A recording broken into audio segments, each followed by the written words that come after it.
Asia, distinguished scientists and academics, we are commemorating the 100th anniversary of the Turkish Republic, and in this context we are organizing our international workshop on the state legacy in Asia. And welcome to the third day of our event. Dear sisters and brothers, of course, I have blonde hair, but ignore that. I come from Asia. Ignore the fact that I have blue eyes. I come from Africa. Our poems allow us to see the enemy approach before anyone else, and we shall continue to fight against. No people enslaved will stay across the surface of the earth. We shall continue our struggle with our mind, with our hearts, and we shall continue to struggle for our great liberty. So, with these words, with the poetry by Nazım Hikmetcan, we want to initiate the 6th session of our international workshop, where we shall be focusing on the state in Asia of 21st century. The moderator of this session is Mr. Kuntay Gücüm, the editor-in-chief of the magazine Theory.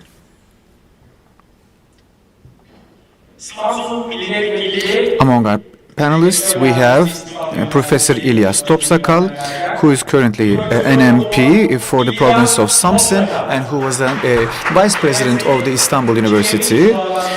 Professor İlyas Topsakal will join us online, and he will be delivering a presentation about the organization of Turkic states in the New World Disorder. Unfortunately, he can't be with us because of the fact that his airplane was cancelled at the very last moment.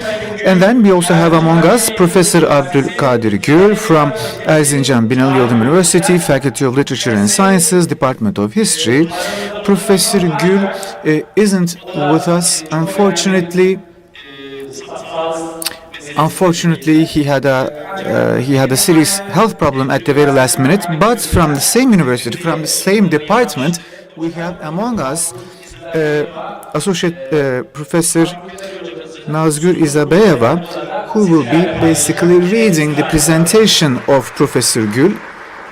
Madam, you are invited to the platform. Likewise, from Erzincan University, Faculty of Economic and Administrative Sciences, Department of Political Sciences and Public Administration, we have Professor Aynur Nogayeva with us. She will be making a presentation about the organization of Turkic states, the Turkish world, and Russia.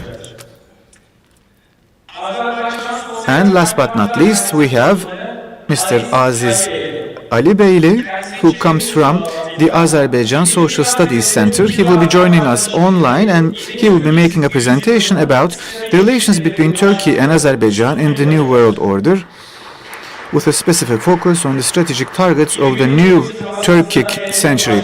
So, hereby we inaugurate the 6th session on state in 21st century Asia.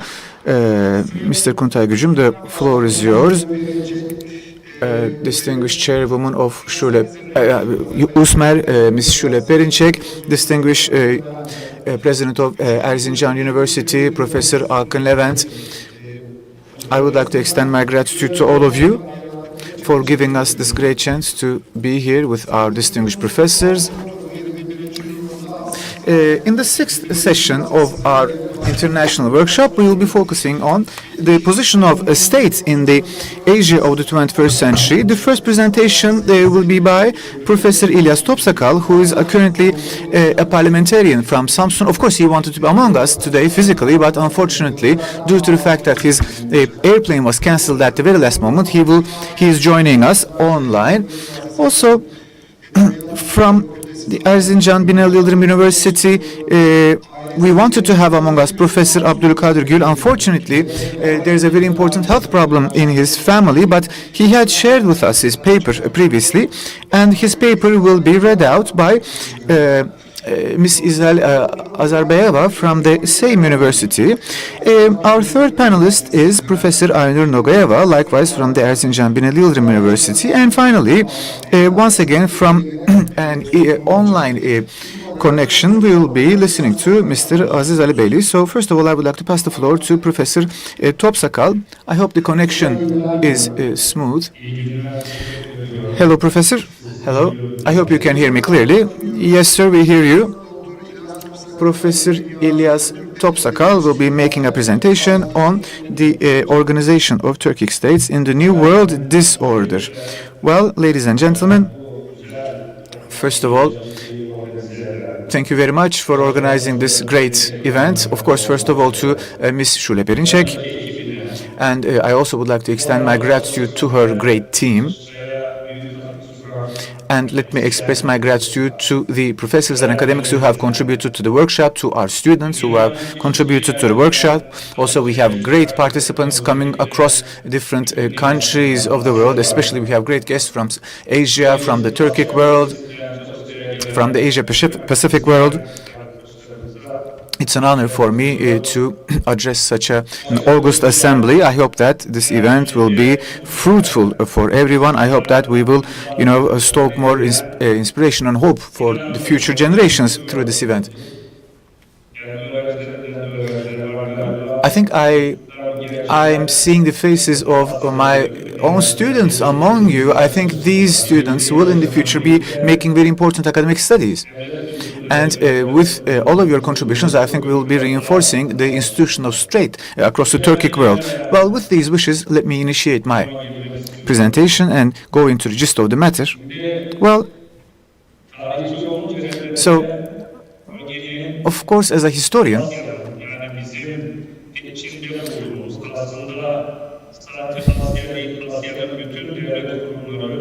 so I think it's very important to focus on the state formation and state organization in Asia. And of course, the state formation in Asia has had an important impact on European state formation as well. So when we take a look at this state culture, we should keep in mind the fact that, Turkic tribes have, really brought a very important state legacy from Inner Asia. And I think this state legacy has had a very important impact on state philosophy, on state thought across different countries, and many historians and many academics have, of course, acknowledged this fact. So when we take an analysis of the situation, I don't think we should be focusing only on the transformation of state philosophy and state institutions in the last centuries, because in the final instance, in states, of course, individuals live and die, but they are all connected to their own history via customs. And in terms of state formation, state creation, in terms of state psychology, we see very important differences between different countries. Of course, we are Turks, and in our tradition, we have our own state tradition, which responds to the requirements of our own psychology, of our own type of individuals. And from the ancient history until today, we see the continuity of this tradition. Well, in this presentation, I will be focusing on the organization of Turkic states and the political behavior of different Turkic peoples living across the world, the characteristics of the institutions that they create, and their possibilities of collaboration will be the foci of my paper. Of course, I have written countless articles and a number of books on this matter, and I think that these efforts, exactly as is the case with this workshop, is to make sure that all the Turkic peoples living across the world can join forces to create a brilliant future, a better perspective for the future, through the creation of more sophisticated institutions. Beyond this, I don't have any ulterior motives. Well, I think, of course, there might be political debates around academic studies, but I don't think it would be right to focus on the main conflicts of current-day politics in the context of academic studies. Well, first of all, I think it's important to understand the Turkic world, and it's very important to analyze the organization of Turkic states. And so, to help you, deepen your perspective, I will be sharing with you a three-pronged sociological analysis. Why is that important? Well, of course, sociology focuses on human beings, so it involves psychological, comportmental behavior, and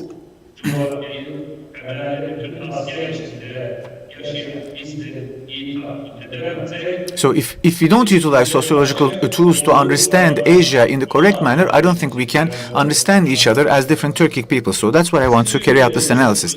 Our ancestors, especially the forefathers of the community of historiography, when they analyze the history of Turkic peoples, have in general focused on the Oghuz tribes, and they build their methodological activities on the Oghuz. So where did the Oghuz live? In general, they lived in Anatolia, in Iraq and Syria.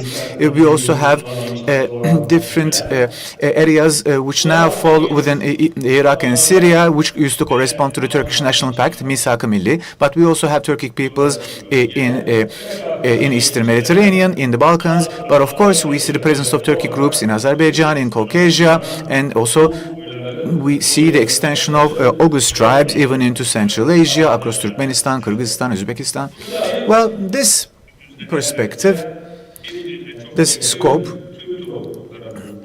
brings to our attention Turkic tribes which have very close ties, Turkic peoples which can understand each other in a very smooth manner. And in fact, there are lots of parallels between the political processes and state formations of all of these Turkic peoples.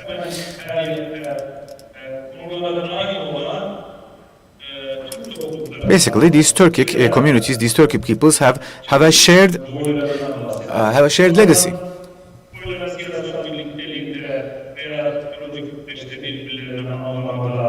So, in terms of understanding each other, in terms of coming up with a joint perspective for the future, these Turkic peoples don't really have any problems. They have a very strong common denominator. Of course, there might be different political patterns in different countries. Of course, there are different types of individuals in different countries. They might have different wishes and desires.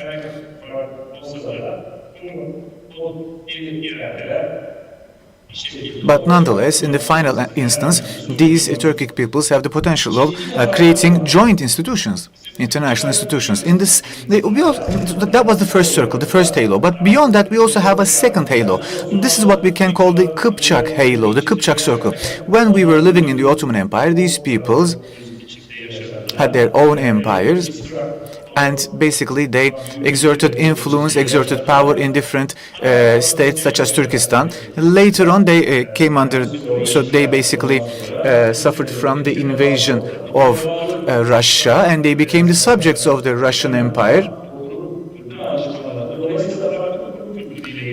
So basically, they were raised with a unique institutional culture, and it's very important to understand their characteristics. Of course, hundreds of thousands of articles have been penned on this issue in our country. Me and my colleagues, like we are basically a cohort of 4 or 5 academics who have studied on this issue. But after ourselves, of course, our students walked in our path, and they really came up with great studies. I think they are really working at an even more productive pace, and their scope is even wider. Their intellectual perspective is richer than ours. So really, there are hundreds of articles to speak about, but since these were not taken up by international political theory communities, our political experts, our experts, don't really receive the merits that they actually deserve.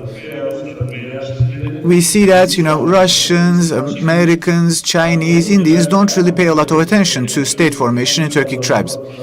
Well, the Americans, the Europeans have, of course, made a lot of progress in this field, and obviously their theories, their ideas have a dominance across the world.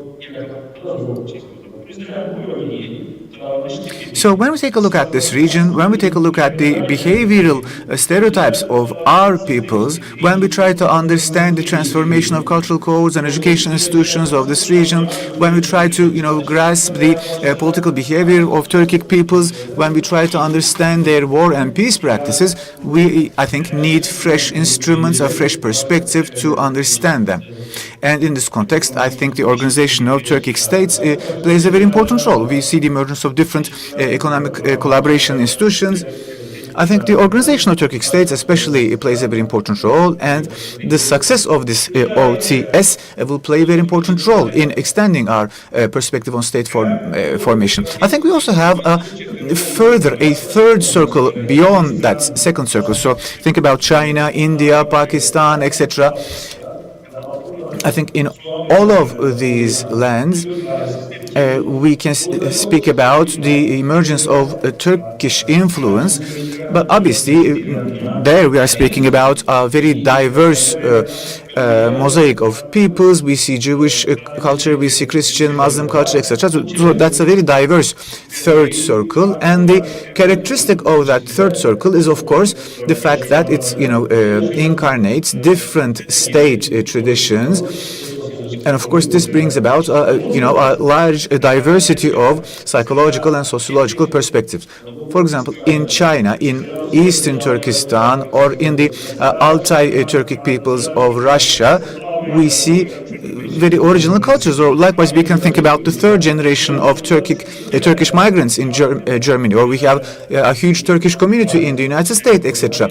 So I think we should include all of these peoples within the third halo, the third circle of Turkishness. But obviously, this is a very rough presentation. Of course, with our students, we carry out, meticulous scientific activities on this matter.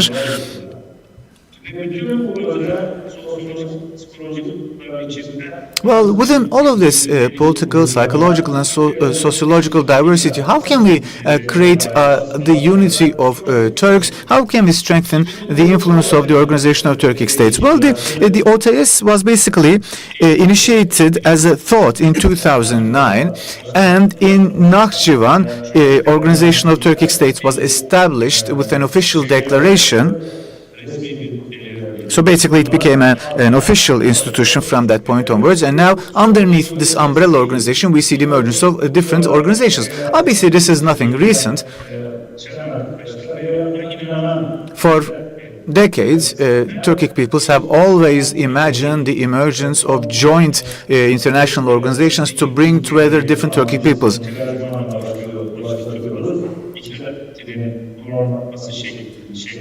We can say that, the idea of bringing together Turkic peoples goes back to 1850s.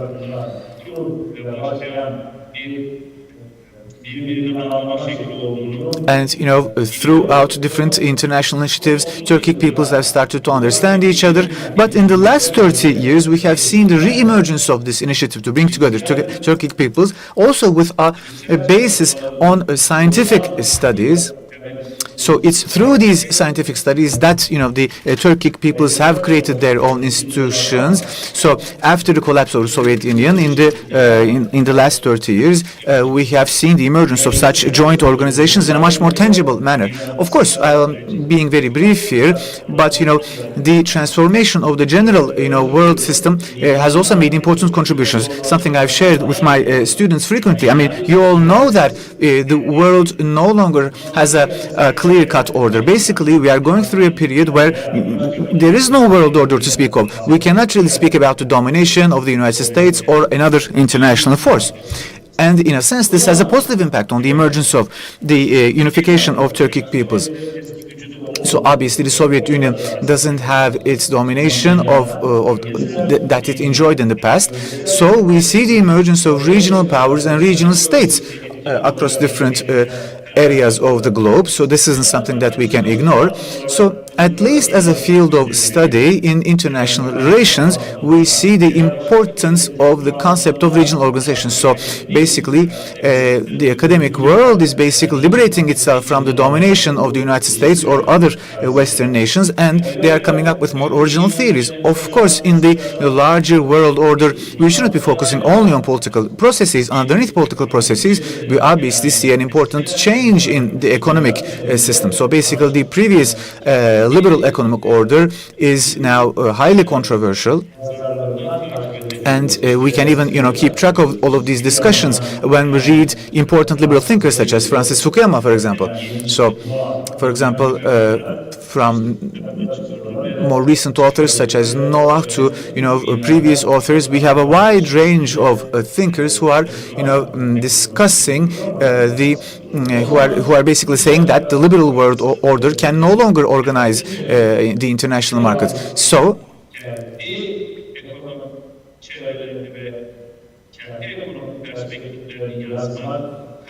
I think the Turkic Turkic states should seize this moment to formulate their own economic perspectives and economic ideas based on scientific studies. So I think we now have space for the emergence of the organization of Turkic states and other states. Of course, this isn't something that's limited to the Turkic peoples. China, India, Latin America are likewise organizing their own regional structures. In their own regions, they are coming up with fresh initiatives. So I think the Turkish Republic should base its central international political strategy on such a conception. So this is what I call Turkey's great strategy. So in this context, we cannot ignore the importance of the regionalization of world politics. I think scientifically this isn't something that we can ignore. So let me base this on two specific examples.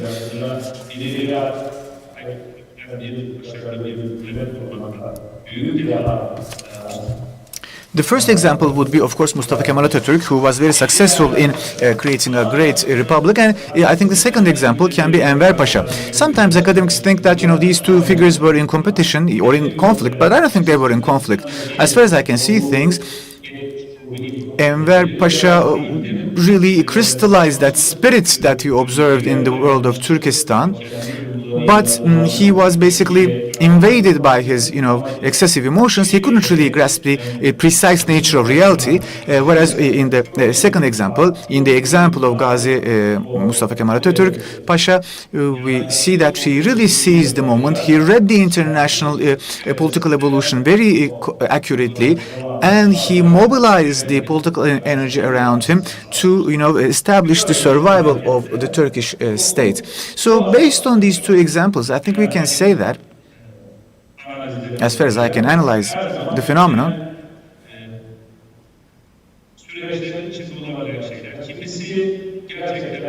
it is very important to read these processes correctly.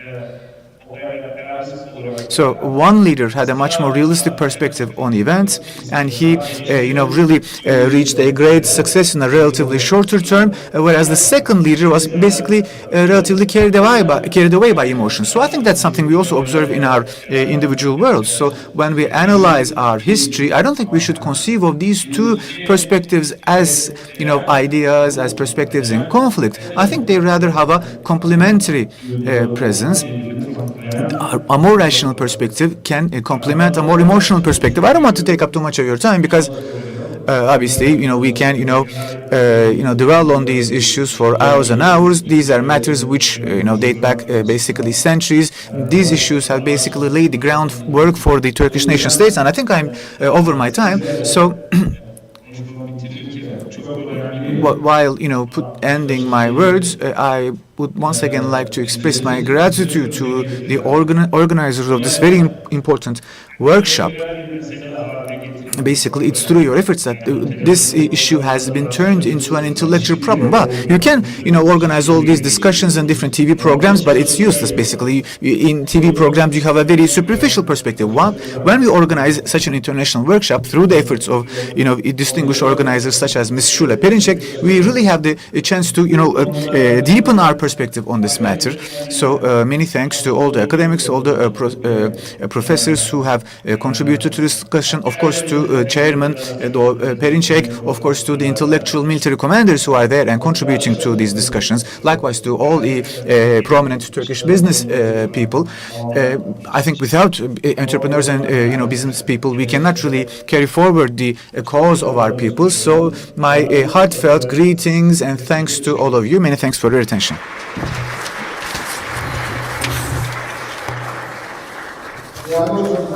Well, distinguished professor, thank you very much for your contributions. I hope in future workshops we will have the chance to be together with you physically. Your presentation was very informative, was very beneficial. And in the second place, from the Erzincan Binali Yıldırım University Department of History, we were supposed to have the presentation by Professor Abdülkadir Gül, but since he isn't here, Ms. Nazgül İzenbayeva will be reading his paper. Of course, all these papers will be published, by the way, let me inform you. So, you all know that Professor Abdülkadir Gül is a very conscientious academic, and, you know, we will be printing all of these contributions. Madam, the floor is yours.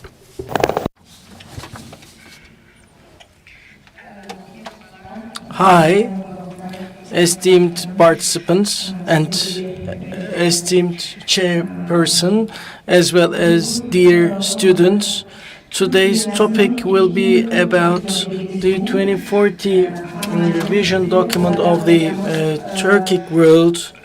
And here our professor refers to 5 sectors in the collaboration and solidarity. Secondly, in the Turkic state organization, in order to strengthen the processes further, he refers to the improvement of 8 categories. Now, I will be referring to the Turkish World 2040 vision from the perspective of what the Turkish states need to focus on. Here, in the areas where the Turkic states have common strategies, a strategic document, a forward document is prepared, and this is an official, in the form of an official document, or this can be viewed as such, because with certain goals we need to create a vision, as it will enable us to take future steps around a common political denominator. Also, Aksakallar Council should be reformed for the Turkish state, traditional Turkish state, to take decisions. That's why the steps to be taken need to be created, and here it is necessary that the stakeholders are informed accordingly. Now, I would like to focus on the collaboration between people, and here we can talk about political collaboration. Here,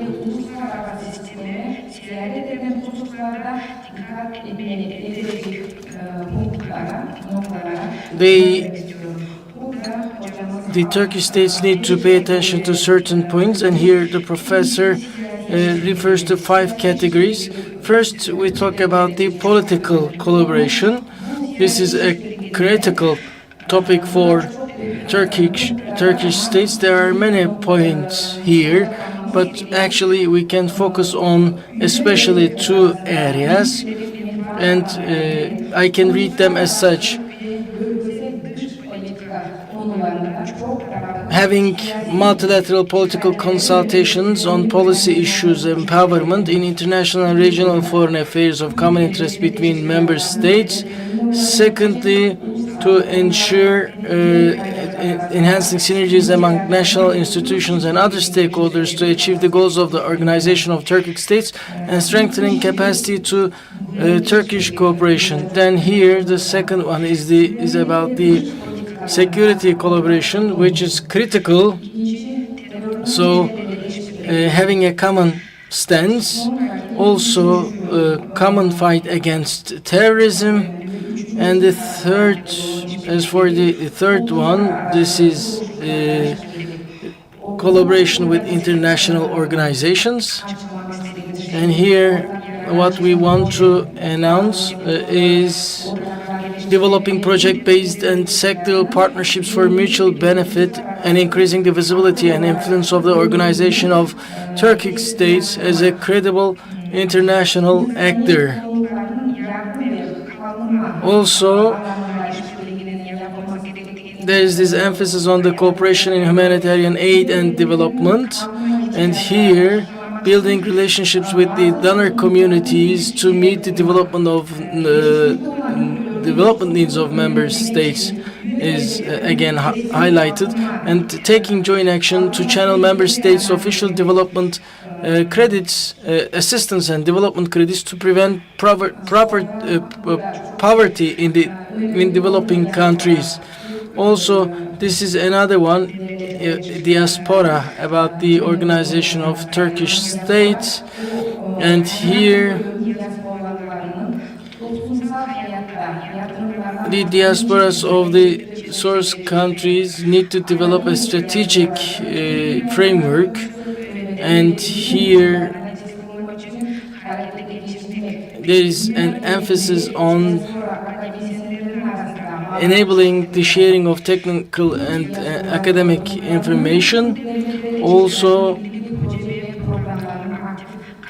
ensuring the Turkish state members to take part in organizations. And here civil society establishments are encouraged to create a network and create an environment for partner project, and socio-economical development, active participation of their own countries are also emphasized. And here there is also an emphasis for reviving Turkish Torah. And the fifth one is, another important one is information and media, showing the advantages of a Turkish solidarity, a Turkish cooperation, and creating, referring to common values, traditions, and history and solidarity among the citizens of the member states. So we need to be able to benefit from that. Also, strengthening cooperation between public and private media organizations of the member states. Building new media partnerships, increasing the mobility of media professionals, and creating an environment conducive to media innovation and quality quality journalism. Now I will move on to economic and sectoral cooperation. Within the framework of the Organization of Turkic States, it's seen that concrete and systematic infrastructures that the Turkic world will gain together are beginning to form. In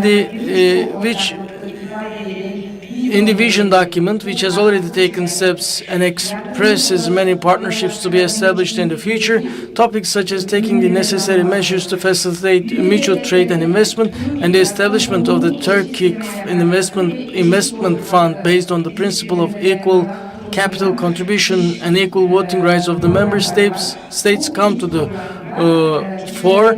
These programs, business programs, are expected to be completed within the framework of the Trade Facilitation Strategy paper, and the areas of the activity are expected to be developed through the Turkish Trade Houses, Turkish Chamber of Commerce and Industry, and institutions.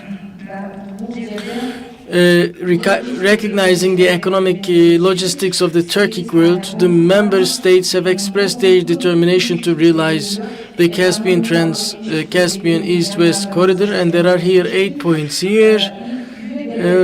When we look at them, working towards ensuring the free movement of commodities, capital, services, technology, and people between member states is one of these goals. Developing programs and strategies to meet the requirements of the future digital environment, prioritizing the diversification of economic activities.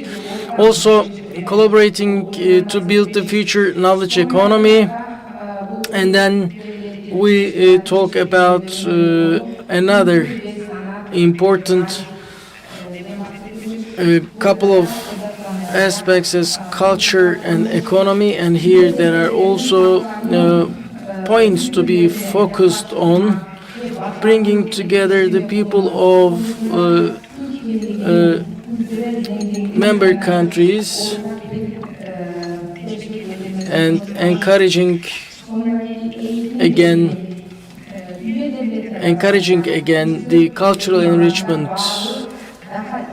And here creating a credit system and curriculum system is supported in the educational area.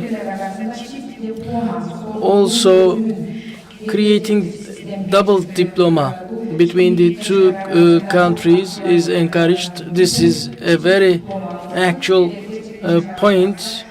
Getting duplicate diplomas or dual diplomas will be beneficial. What else can we focus on in the educational and scientific field? Here,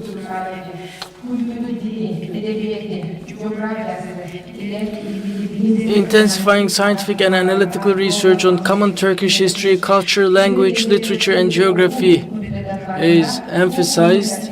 Also,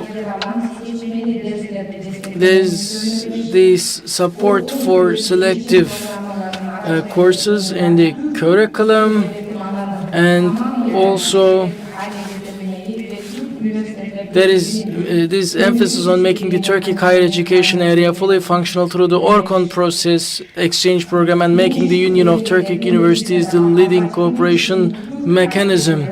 Also, another point is creating educational videos on common Turkic history, geography, literature, values, culture, and traditions, using creative and modern techniques to further engage young students. Also, developing accessible scientific publication data for academics, researchers, and students, and creating a common international directory of member states' scientific journals is supported. And here, supporting the realization of the joint basic, practical, innovative, and startup projects is mentioned. Also, creating a joint online open access encyclopedia of the Turkic world and accelerating cooperation among the think tanks and establishing a Turkic world think tanks network is supported. Also, there is a referral to developing joint teacher training programs. The third point is about youth and sports. As you know, actually, youth focus a lot on sports, and here, in order to bring together youth in the Turkic world, this is another important point. So, implementing tailor-made projects to increase the effectiveness of youth in member states, improving cooperation and coordination between them, and enhancing their skills such as entrepreneurship. Another point is organizing various tournaments, championships, and events in different fields of sports in order to benefit from the unifying power of sports and to bring the communities of the Turkic world closer. Institutionalizing and operating the existing youth platform as an umbrella that brings together youth NGOs, ensuring the sustainability of youth and sports initiatives such as the Turkish University Games, Young Leaders Forum, Young Entrepreneurs Forum, and such. Also, linking member states' youth and ethno-sports platforms with relevant regional and international initiatives is again another point. Institutionalizing the World Nomad Games organization, initiated and established by the Kyrgyz Republic, and transforming it into a world brand to show the historical cultural heritage of the Turkic peoples to the whole world is another point. And actually, the World Nomad Games, after they took place in Kyrgyzstan, got the spotlight of the global media. Also, conducting studies to reveal the atmosphere system of young people is recommended. Then our professor refers to other areas in energy, about environment. Here,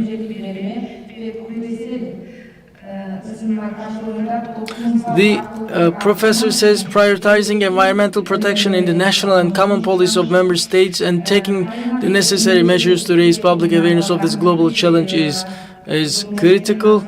Also, energy efficiency methods is covered, and having more comprehensive and safe cities is mentioned. And here there's an emphasis on smart technology, encouraging the practice of such technologies. Also, there is a mention of logistics and shipment and logistics, and here he simplifies and harmonizing member states' customs and transit procedures for border crossing, and promoting innovative policies to enable environment-friendly modes of transport and more environment-friendly transport technologies is covered. Also, he refers to streamlining administrative procedures for airline procedures. And then the fifth point is, the fifth field is information and communication technologies. And here, harmonizing policies and regulations in the field of information communication technologies by increasing cooperation between regulators, public and private operators, and other relevant stakeholders in member states is another recommendation. And lastly, there is the tourism field. Here there are a few points as well. One of them is revealing the region's ancient and contemporary cultural heritage through various innovative tourism programs and projects. And then we move on to seventh field, which is health or healthcare. And here the point says strengthening human resources and institutional capacities in the health sector through the exchange of knowledge and best practices, joint capacity building and training programs, and mobility of health workers is a suggestion.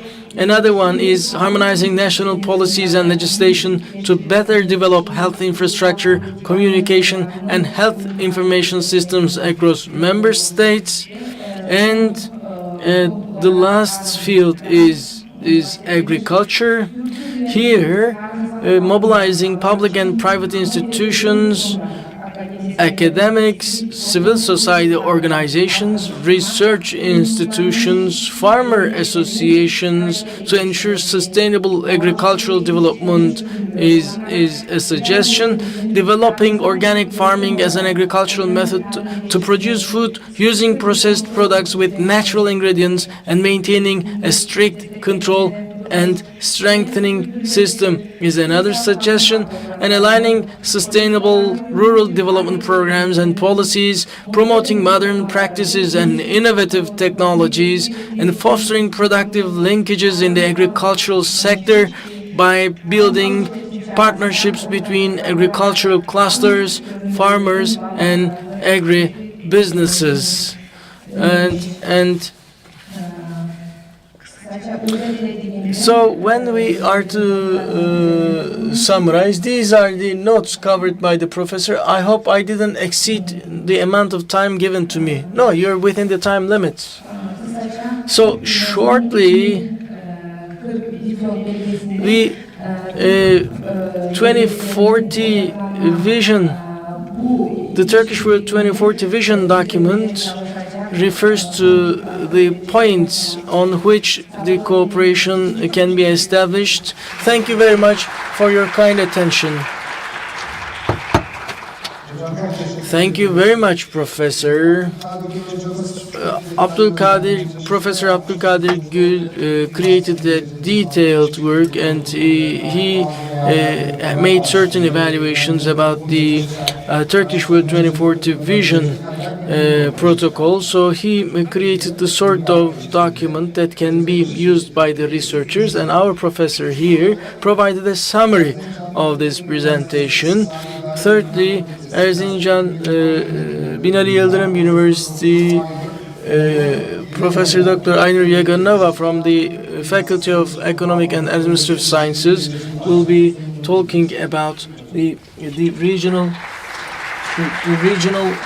relations in this context of the Turkish world and Russia. Merhaba Sayın. Hello, distinguished participants. First of all, I would like to express my gratitude to all the organizers of this successful event. Well, before going into the gist of the matter, let me say that during these 3 days, we've had the chance to speak about state traditions and major civilizations. Of course, I think that we have heard lots of game-changing arguments. So the periods that certain historians called Dark Ages are, according to us, an illuminated period. We have also argued that certain herder societies were much developed than agricultural societies, and we also heard the argument that the religion was not an instrument of polarization, but rather an axis of unification. So in these days, of course, these discussions that we have spearheaded are closely related with the transformation of the world order. And so I will be discussing in this paper, what kind of an evolution we could observe in the transformation of this world order. And I think there are signs that suggest that this transformation can be quite difficult. So based on our distinguished professor's arguments concerning the history, I will try to make a projection for the future. Well, what we call the future, it cannot be, dissociated with from our history. Basically, we have to draw lessons from history to power ahead into the future. So, as you can understand from the title of my speech, I'll be focusing on the international relations of the Turkic world, with a special focus on Russia.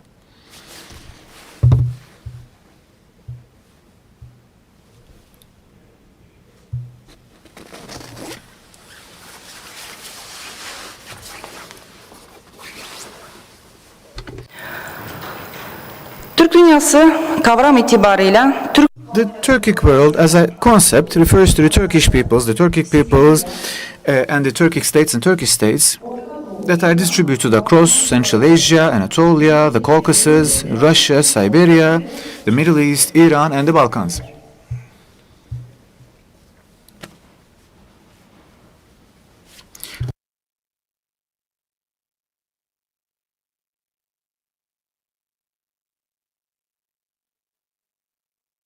I had this wonderful slide, but for some reason I cannot see it.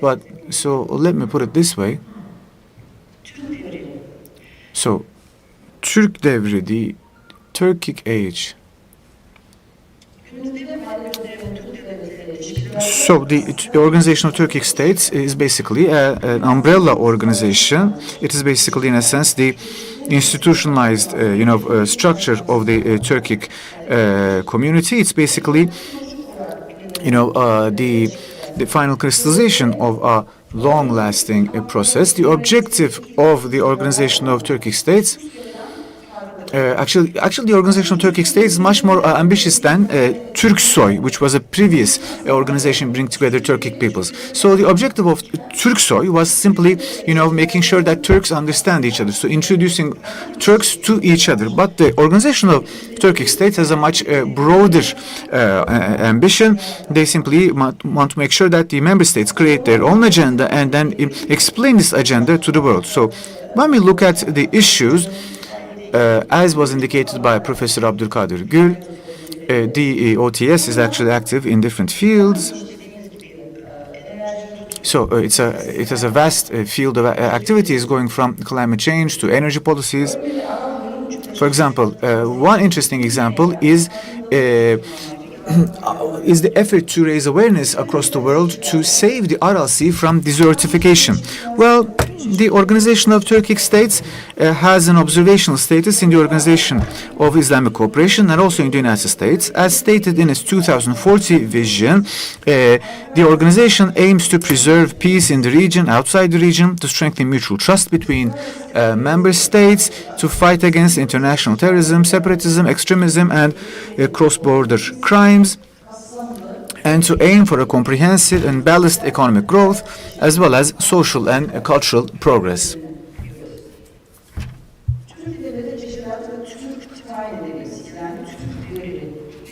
So what is Türk time? What we call Türk Devri in Turkish. So member and observer heads of states of the Organization of Turkic States met 2 weeks ago on the 3rd of November in Astana. Astana has been designated as the first cultural capital of the Turkic world, and they organized the summit under the slogan Turk Time. So basically saying this is the epoch of the Turkic peoples. And at this summit, the country leaders adopted the Astana Declaration, which covers the key areas of multilateral cooperation. And each letter that makes up the slogan Turk Time points to 8 headings, which will be constituting the organization's short and medium-term priorities. So 8 themes, 8 important focal points, which constitute the abbreviation Turk Time. So traditions, unification, reform, knowledge, trust, investments, mediation, energy. So, well, what do these ideas mean? So let's first focus on traditions. Of course, we have a glorious history, and the common values that have been transformed from this glorious past to the present and shed light on the future of the Turkish world derive their strength from the traditions that we preserve. It seems that Turk Time will place an emphasis on common history and cultural projects within the framework of the work to be carried out, especially by the International Turkish Academy, which will be set up. So with a special focus on common values, common traditions.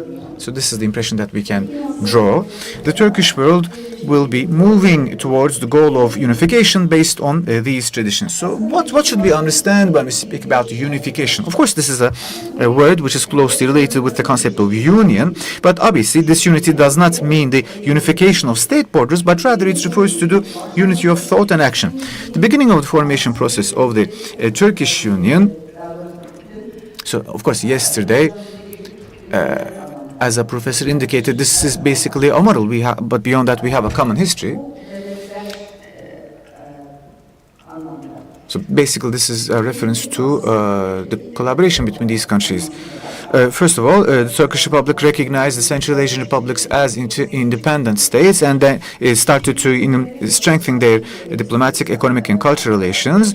So the foundations of the cooperation were laid in Ankara at the first summit in 1992 and continued with the Nakhchivan Agreement in 2009. And in 2021, basically, the organization of Turkic states was established per se. It is obvious that acting together rather than living together is important in this concept. We must not forget that one state represents one vote, but many states, many Turkic states, represent many votes. So at the summit, attention was drawn to the importance of popularizing the Turkish Union and the need to unify the symbols and structures of the organization of Turkic states into a single structure. Reforms are also important. Recent events in the Turkish world have shown the importance and necessity of reforms. Following Karimov's death in Uzbekistan, the new government implemented reforms aimed at developing the country and increasing the welfare of citizens. After the bloody January events of last year in Kazakhstan, the Kazakh government initiated a political reform process in order to democratize the country.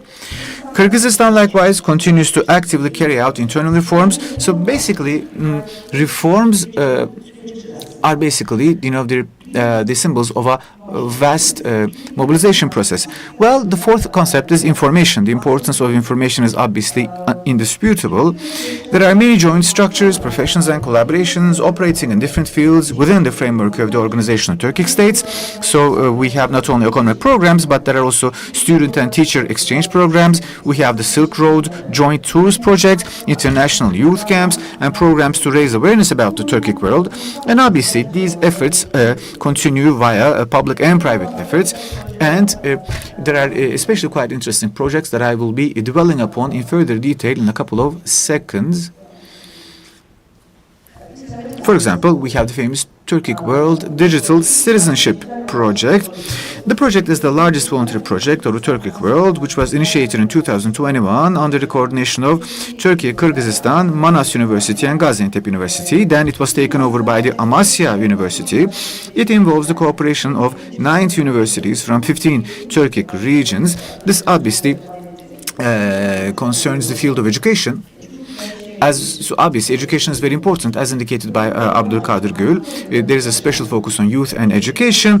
The objective of this project is to create the awareness that Turks living in different countries have a common culture, and the objective is to reinforce this awareness through the concept of digital citizenship, and this is closely related to the objectives indicated in the Turkic World 2040 vision document.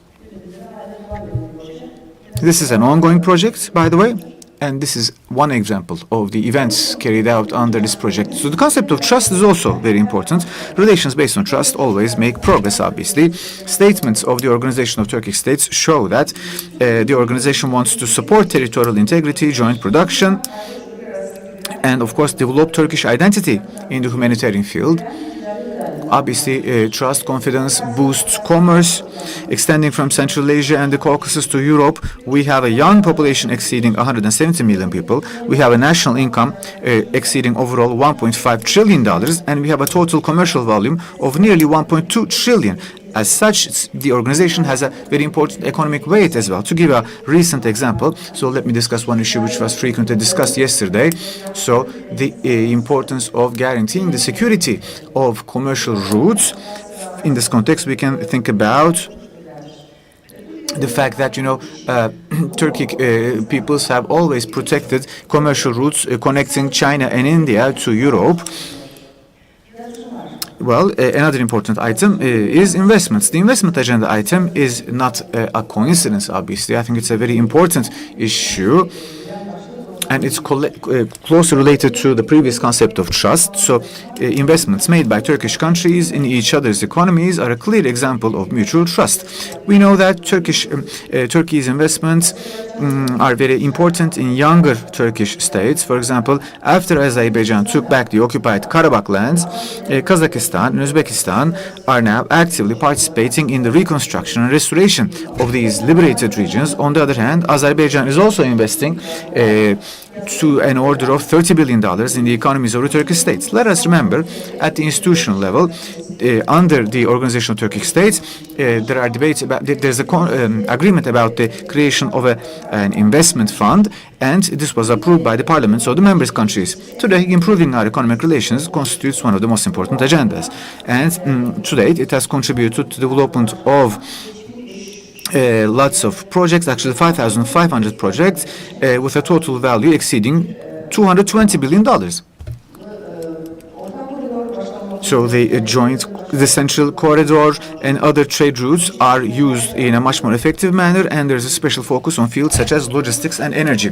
Mediation is another important element, and this is closely associated with the concept of Turkish agenda.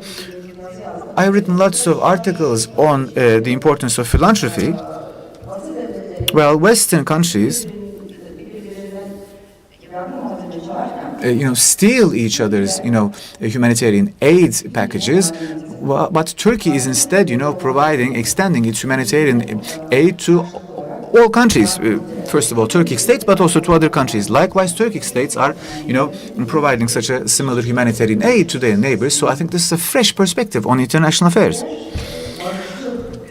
Another important idea is the agenda of peace, which I also think is very interesting and important.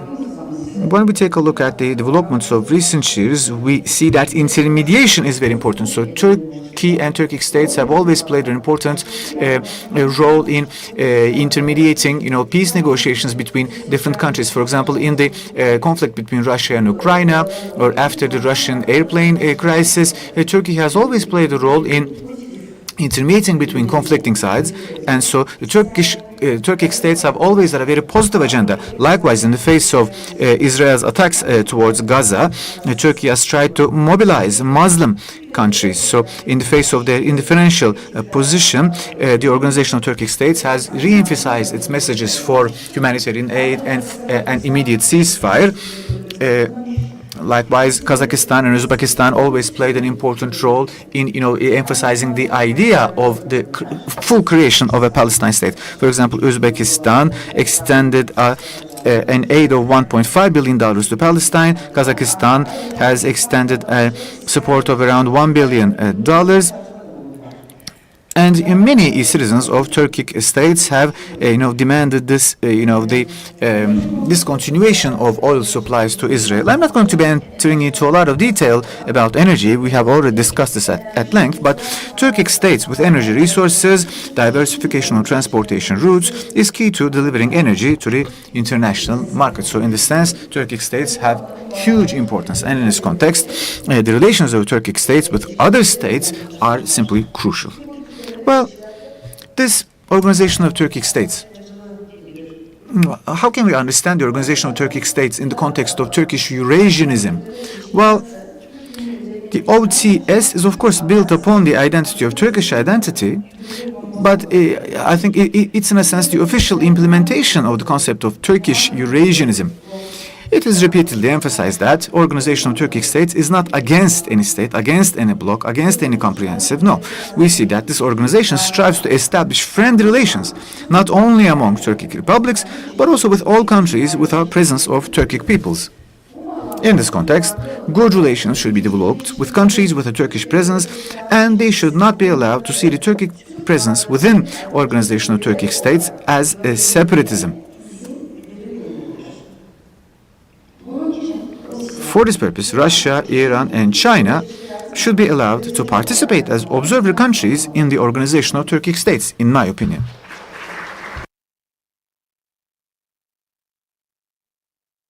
Why, you might ask?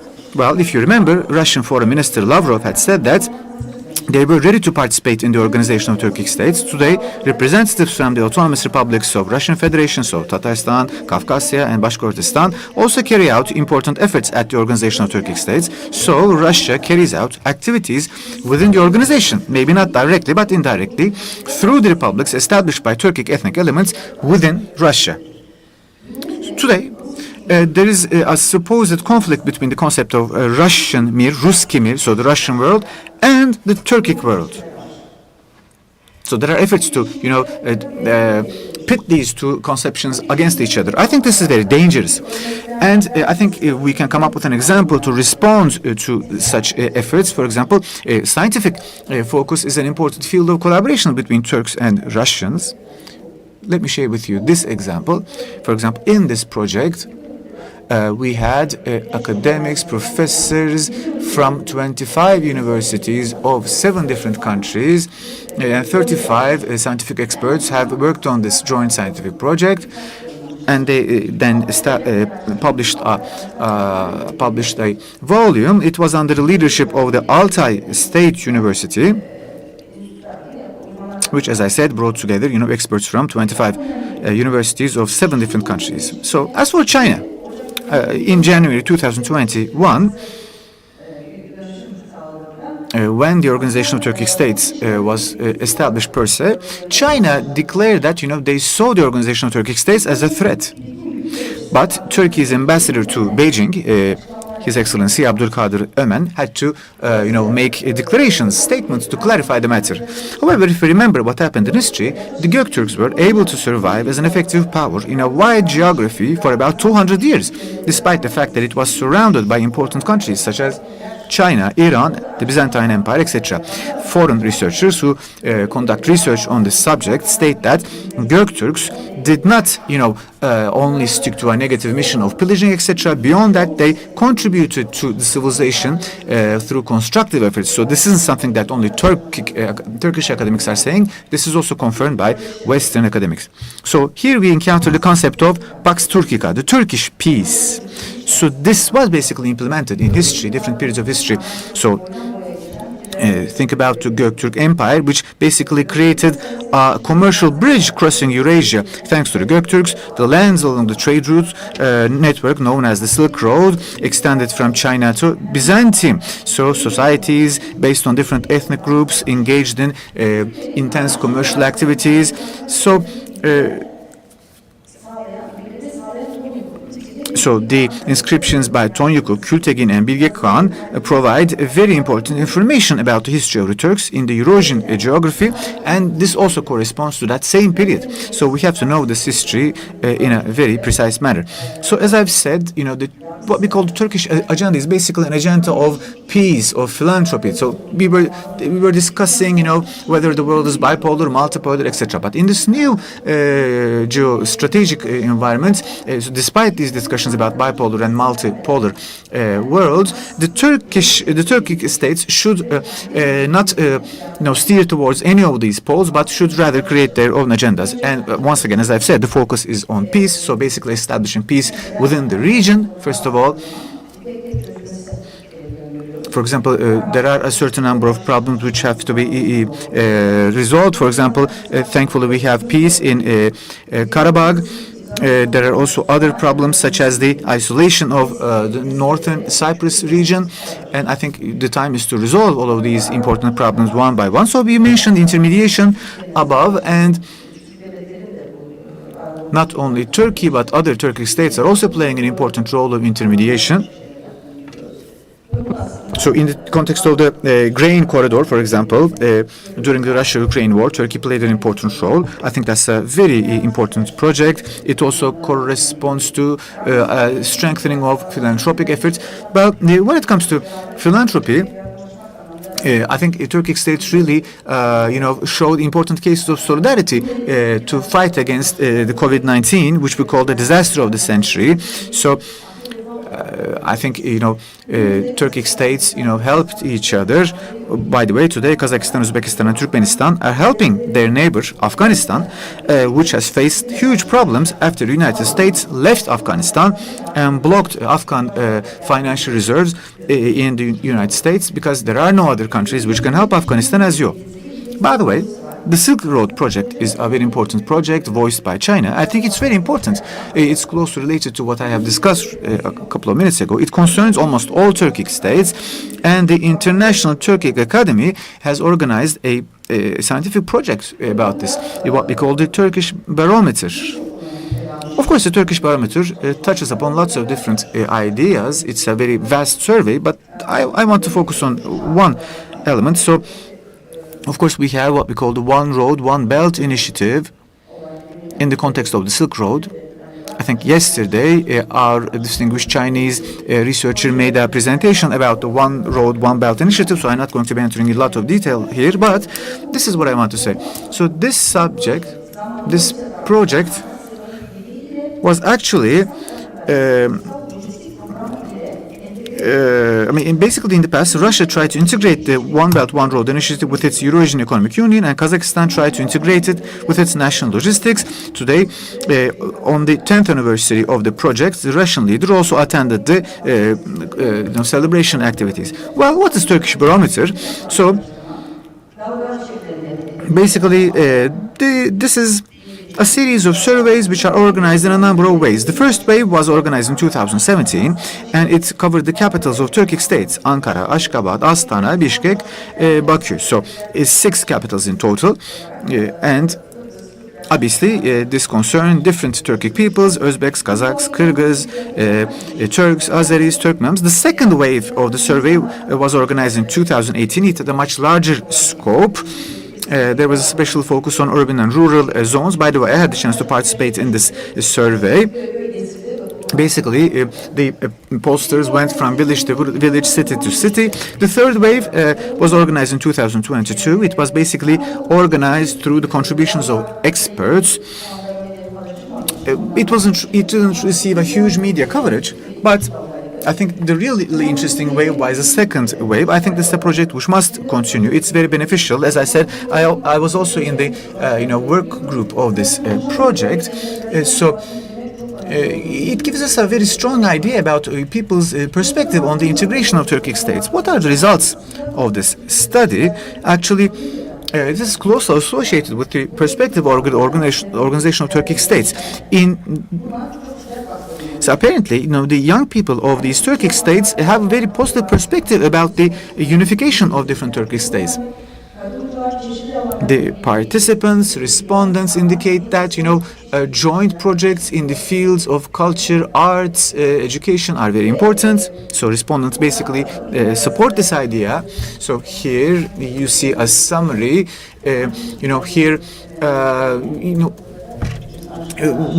So in the six different countries, respondents have underlined the importance of different fields, and there is a list of these privileged areas. So respondents are saying that we need further collaboration in tourism, in economics, in commerce, in sports, basically a total of 20 areas where we require more collaboration. So basically, these were open-ended questions, and these ideas were proposed by the respondents themselves. So tourism was a very important area, as underlined by these surveys, and as I've said, it's closely associated with the 2040 vision of the OTS. Well, do the respondents have information about the presence of joint Turkic organizations? This is a summary of the results of the answers of respondents. In Azerbaijan, it's 27%. In Kazakhstan, it's 45%. In Turkey, 25%. So, for example, so Turkey Council isn't know that much. Turksoy has a better level of recognition, probably because it's an older institution, and you also see, information about recognition of other organizations such as Turkpa, International Turkic Academy, etc. In these different countries. I think more recently these percentages have increased. People are more and more aware of the importance of these Turkic organizations. And I think the Turkish Barometer, is a very important project. So, what are the overall results of my presentation?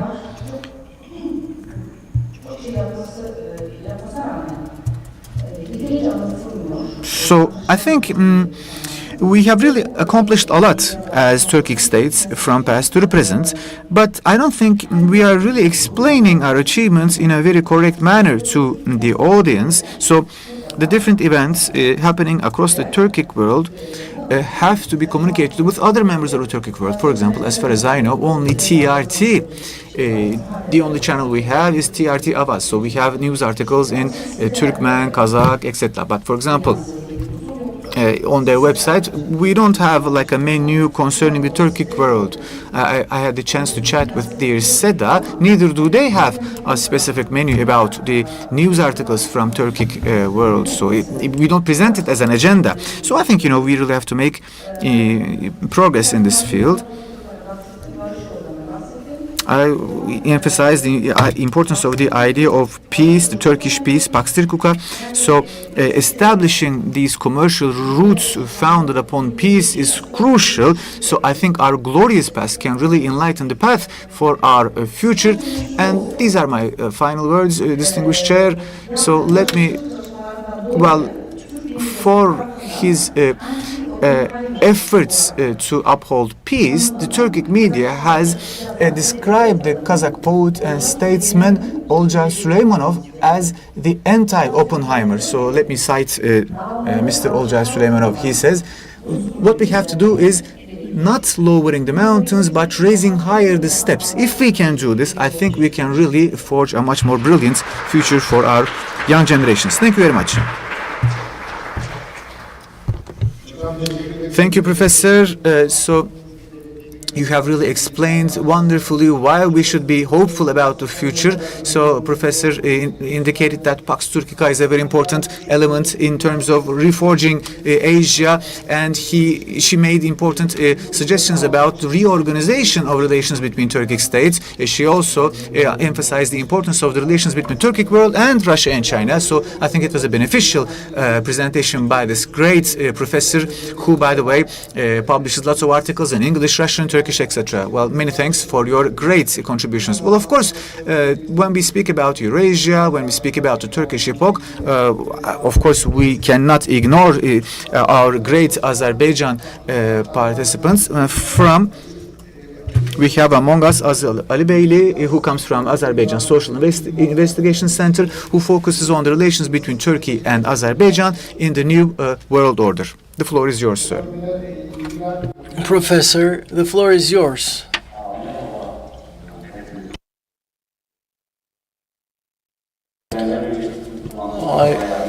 I greet you all respectfully. So far, the topics have been covered very well, but I will be now referring to strategic vision and potential cooperations between the states. When it comes to the strategic targets of states, they have to be long-term, and here economic, political, and other cooperation, other sort of cooperation is targeted. Here in the Turkic world,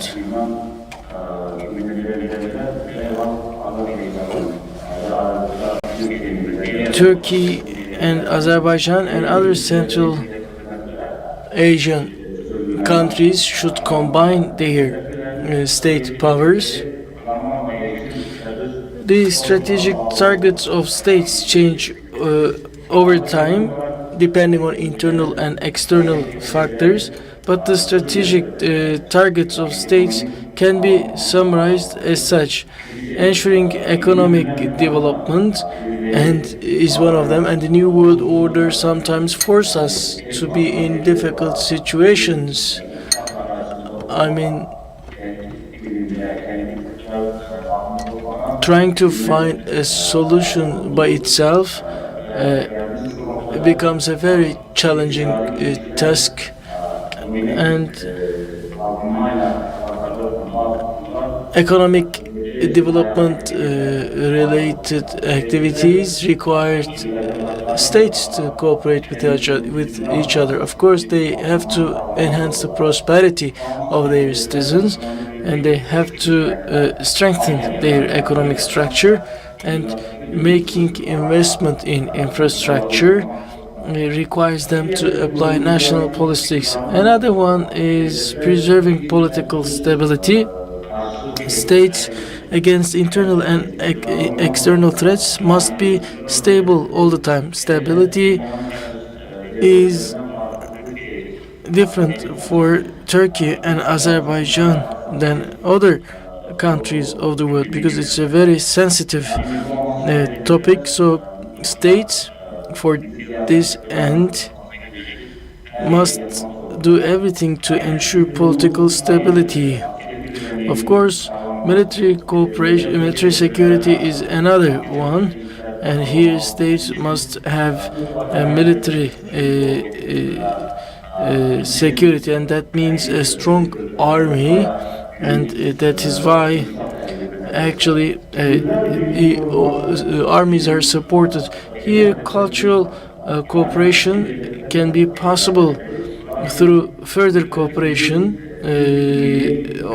strategic cooperation, but the Turkish identity should be enhanced among Turkic states, and a common Turkish should be put forth. That's why it led to many negotiations for state strategic targets.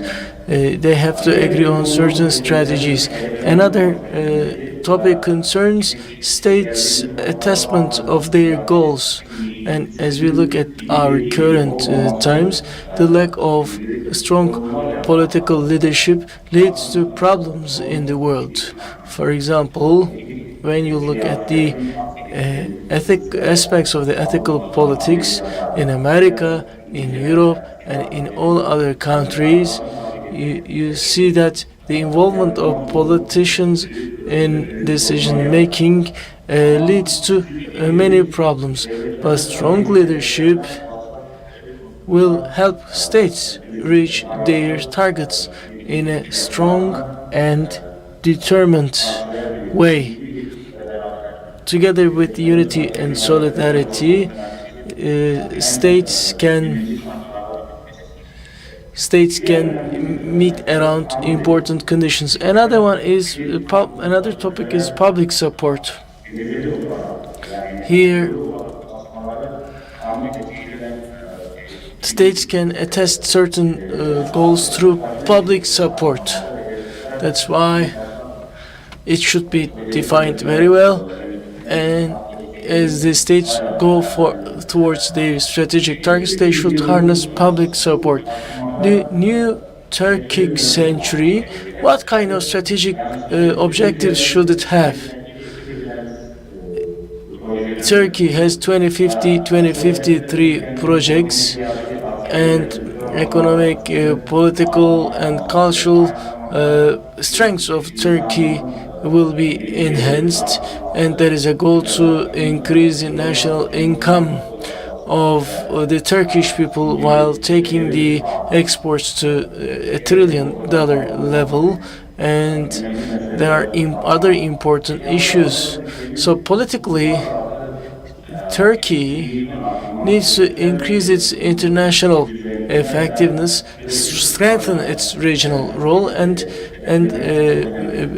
enable it to become a global power. And in terms of relationship with Azerbaijan, Karabakh battle actually shows the sort of role assumed by Turkey, and it is seen by the entire world.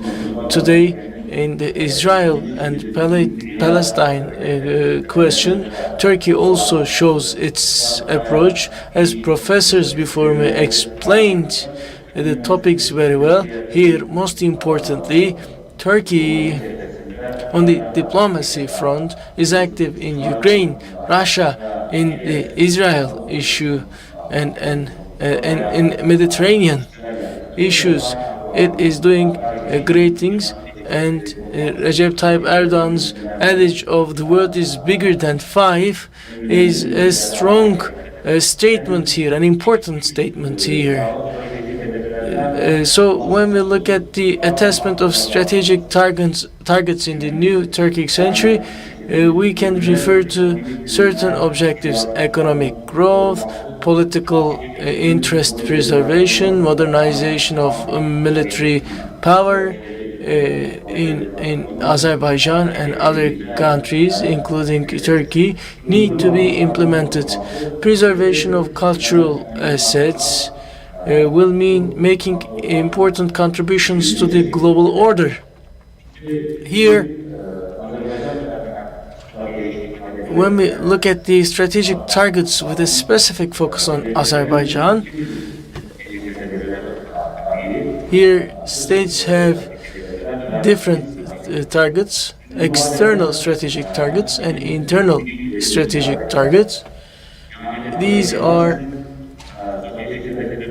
for Azerbaijan, is the strategic roadmap for the development of the country, and the roadmap bases on these fundamental areas: sustainable and diversified development,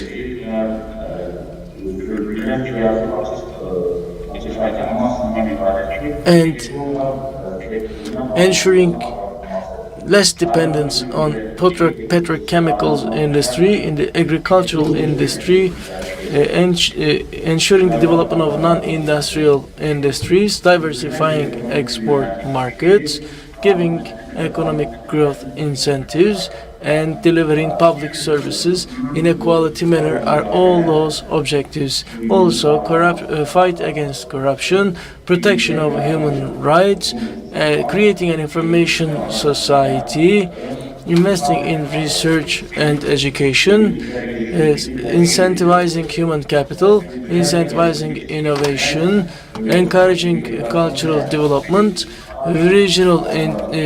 enhancing regional integration are all the targets. In the Caspian region, regional collaboration should be strengthened, and it is included in this strategic roadmap of Azerbaijan. When we place this roadmap before us and examine it further, we see that this roadmap also includes Turkey, and Azerbaijan's connection with international organizations should be enhanced. Due to the Armenian issue, Azerbaijan's battle are being shadowed.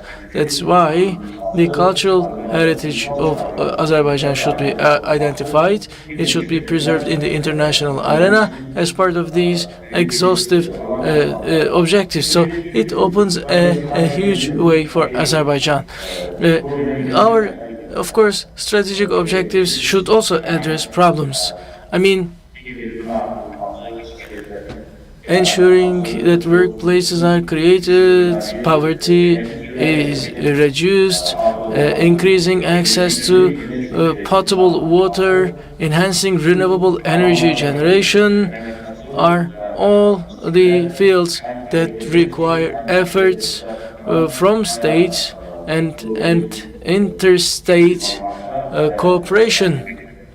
So they need to be covered as such. As for Turkey's and Azerbaijan's joint strategic targets or objectives, let's take a look at that as well. As you know, Turkey and Azerbaijan relationships represent part of Turkey's relationship with Turkic states, and here Azerbaijan's strategic and geographical location means that we can have an economic collaboration, and here Turkey and Azerbaijan have an important cooperation in the field of energy.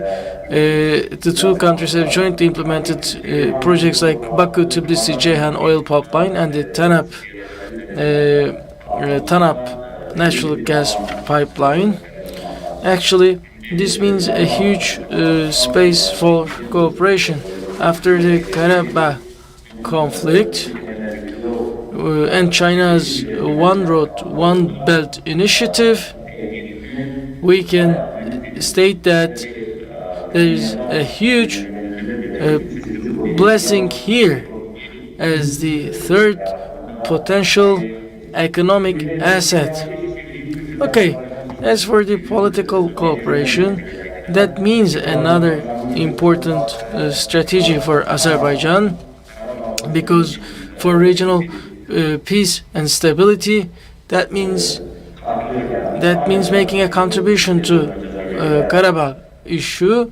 Also, the fight against terrorism requires cooperation. When we look at the military cooperation between Turkey and Azerbaijan, here military and military intelligence and experience sharing enable two countries to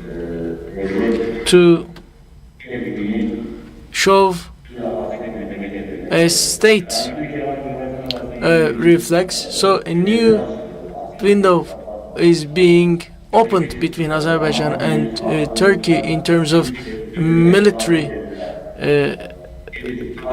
cooperation, and here the absolute power phenomena is being observed. Another point between Azerbaijan and Turkey is that we have common cultural heritage, and that is the same heritage in Azerbaijan and other Turkic republics and states.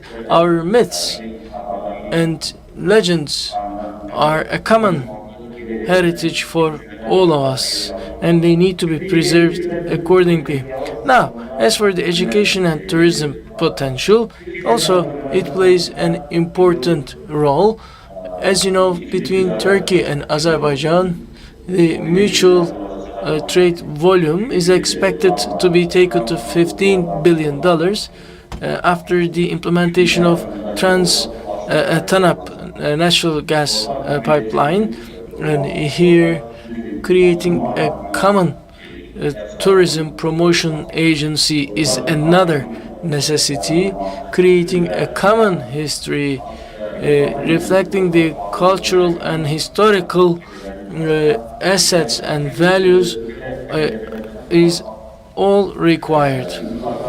Here, in attesting these targets, of course, the threats facing the Turkish nations should be obliterated, so that these republics spanning a huge geography can overcome these challenges, which will continue to emerge in the 21st century. As you know, Azerbaijan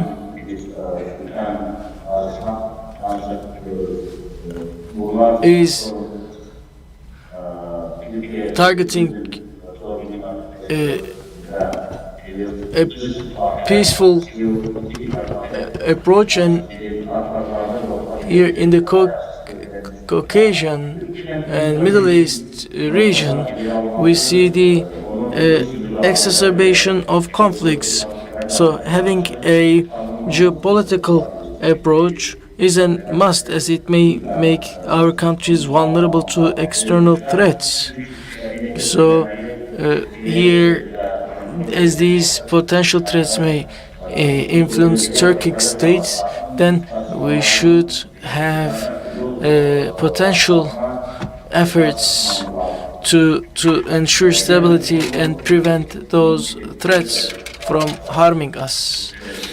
Another one is about economic threats. Economic dependence results in problems. Diversification of economy, developing other sectors are all a must for long-term economic stability. Here, the brain drain should be addressed with a focus on human capital, as the professionals and youths will be more important in the 21st century. They should be able to find better opportunities in the Turkic route, in the Turkic states, and we should eliminate the elements that lead to brain drain.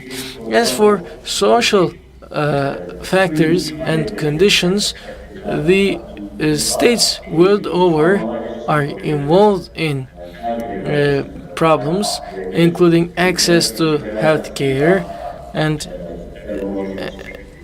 here especially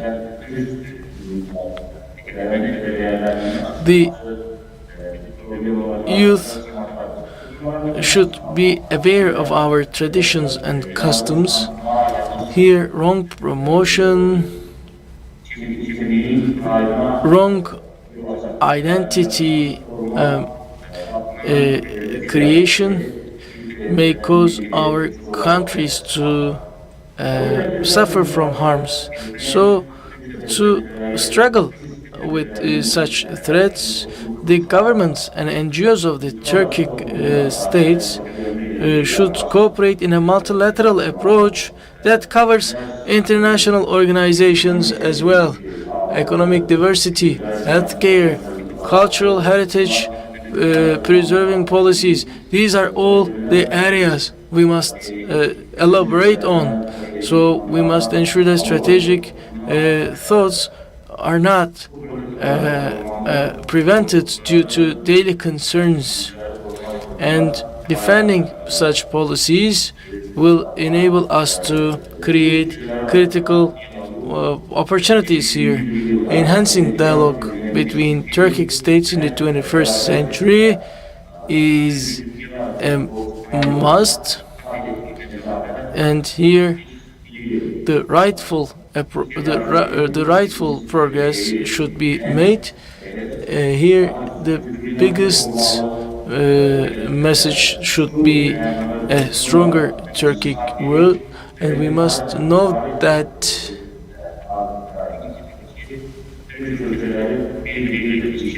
here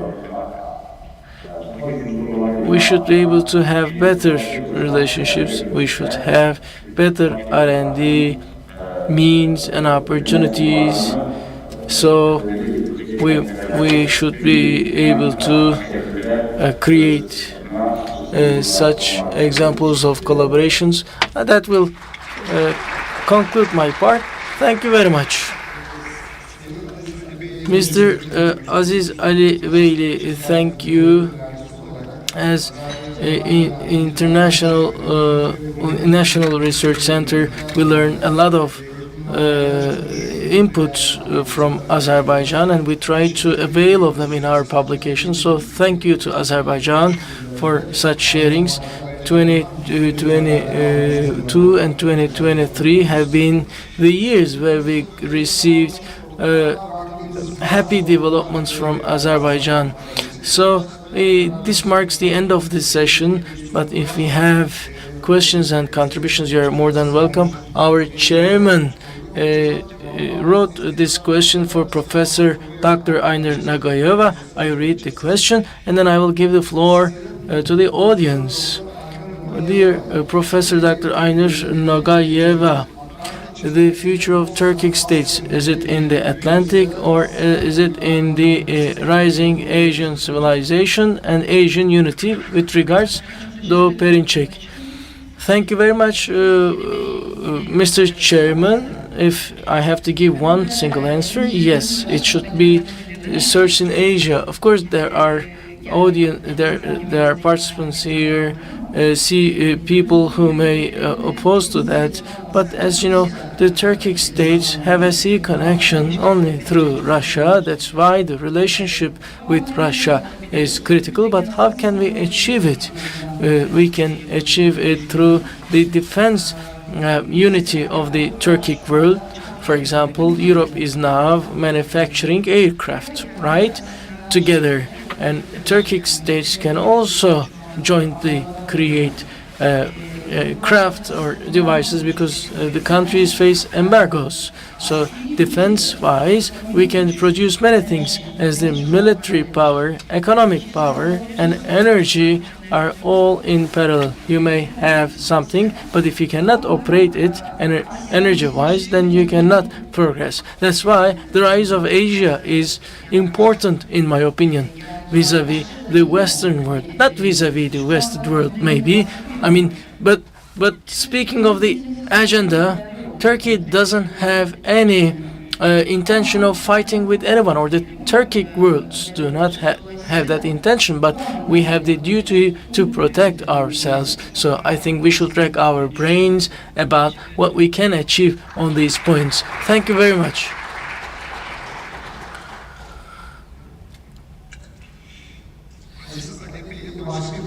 Aziz Ali Beyli is supposed to attend another conference. That's why he couldn't take part in the Q&A session. He expresses his apologies, so I'd like to share it with you. Any questions from the audience? Please hand out the microphone.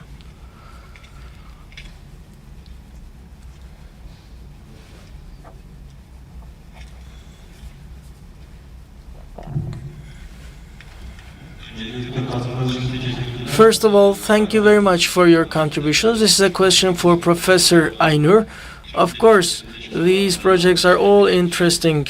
We talk about environmental awareness, urban policy, cooperations, education, and healthcare. These are all nice projects, but I couldn't hear anything about women's rights. And we know that certain countries are problematic when it comes to women's rights. So do we have any projects addressing women's rights, or do you have any forward-looking cooperation projects? Because when you look at the origin of all these Turkic states, you see a matrimonial society, and I didn't use women's rights within the European, with respect to women terminology, because it's like a makeup in their case. I don't find them sincere.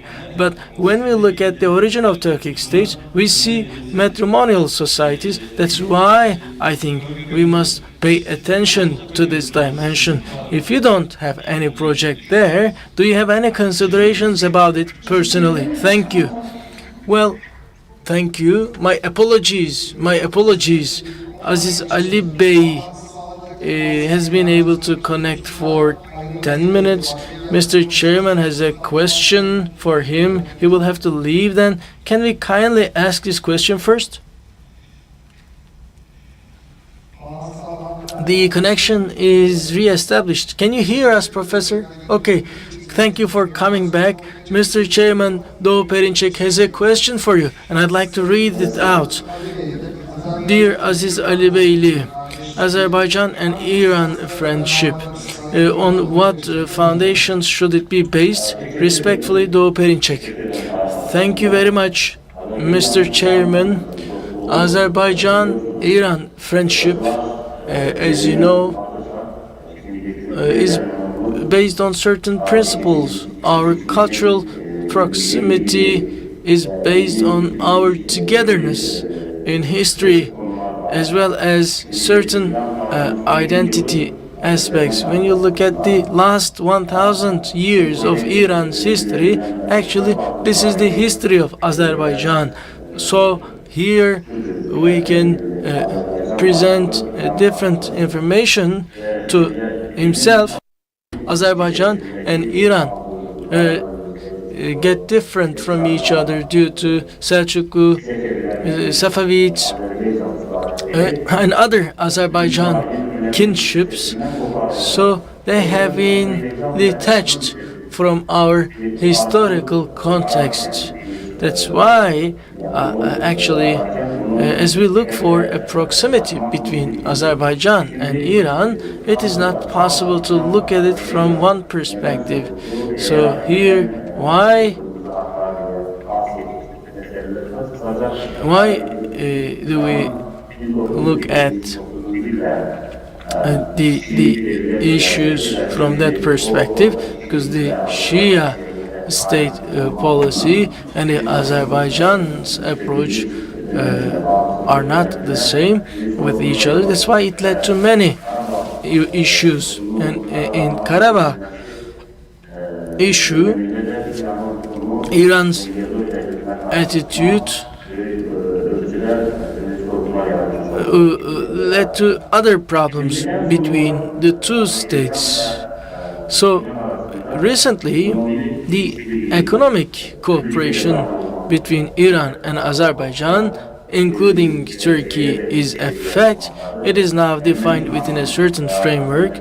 Armenia and the powers behind it, with the Dengezur, with their objection to Dengezur corridor, possibly led to an opportunity for Iran. So, in the Dengezur corridor, Azerbaijan may actually let it pass through Turkey, the Zengezur corridor route through itself as well. So that's why I think we need to address this question from such perspectives. Here we don't see any economic problems, and such an economic relationship should be based on a triangle between Iran, Azerbaijan, and Turkey, and it should be considered within a wide span of geography. And thankfully, in terms of national identity, in terms of religious issues, we have been resolving issues despite the problems with Armenia.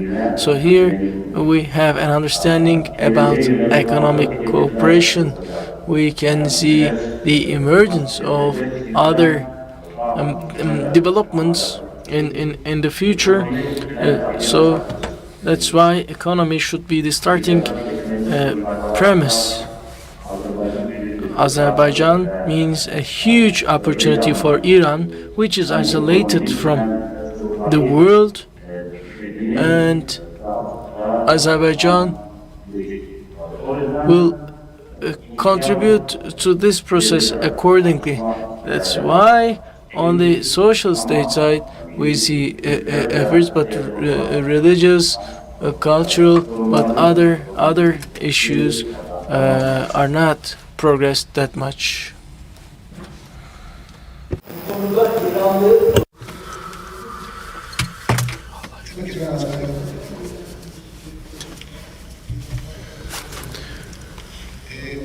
The speaker is inaudible. Would any of our Iranian friends like to take the floor and express their ideas? Could you please provide interpretation? Thank you.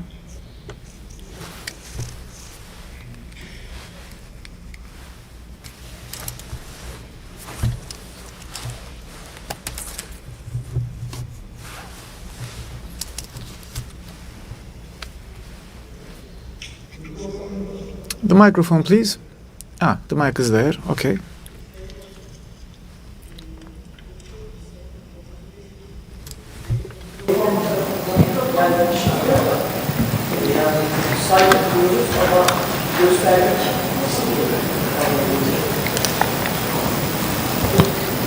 Tamam, teşekkür ederiz. Hocam kusura bakmayın, araya girmek zorunda kaldık. Buyurun. Mikrofonun hoparlörün önüne gelmesi sorun. Thank you for your question. I couldn't hear all the details. I think it was a question about women's rights. Well, I'm not going to be doing ethnic nationalism here, obviously, but in the Turkic world, from a perspective embracing our historical perspective, I think women will truly gain the place that they deserve. But in Central Asia, we see the emergence of radicalism. I think radicalism is a huge danger which is growing because the participation of women in overall society is being limited. I think so. In this sense, radicalism poses a huge danger. A certain group of intellectuals in Central Asia are not at all happy with this situation. I think we need to come up with important articles on this issue, and we have to propose a mode of thought in line with Turkic traditions to preserve the rights of women. This is not ethnic nationalism what I'm proposing here. I think, but still, the impact of Arab culture via Islam is having an impact on Central Asia. Well, in the academic field, I didn't carry out any, articles on the matter of women's rights, but as a woman, I've always worked hard. But I had this course that I organized on gender and international relations, global relations, where I focused on the contributions of women in international relations. This was basically a course for graduate students.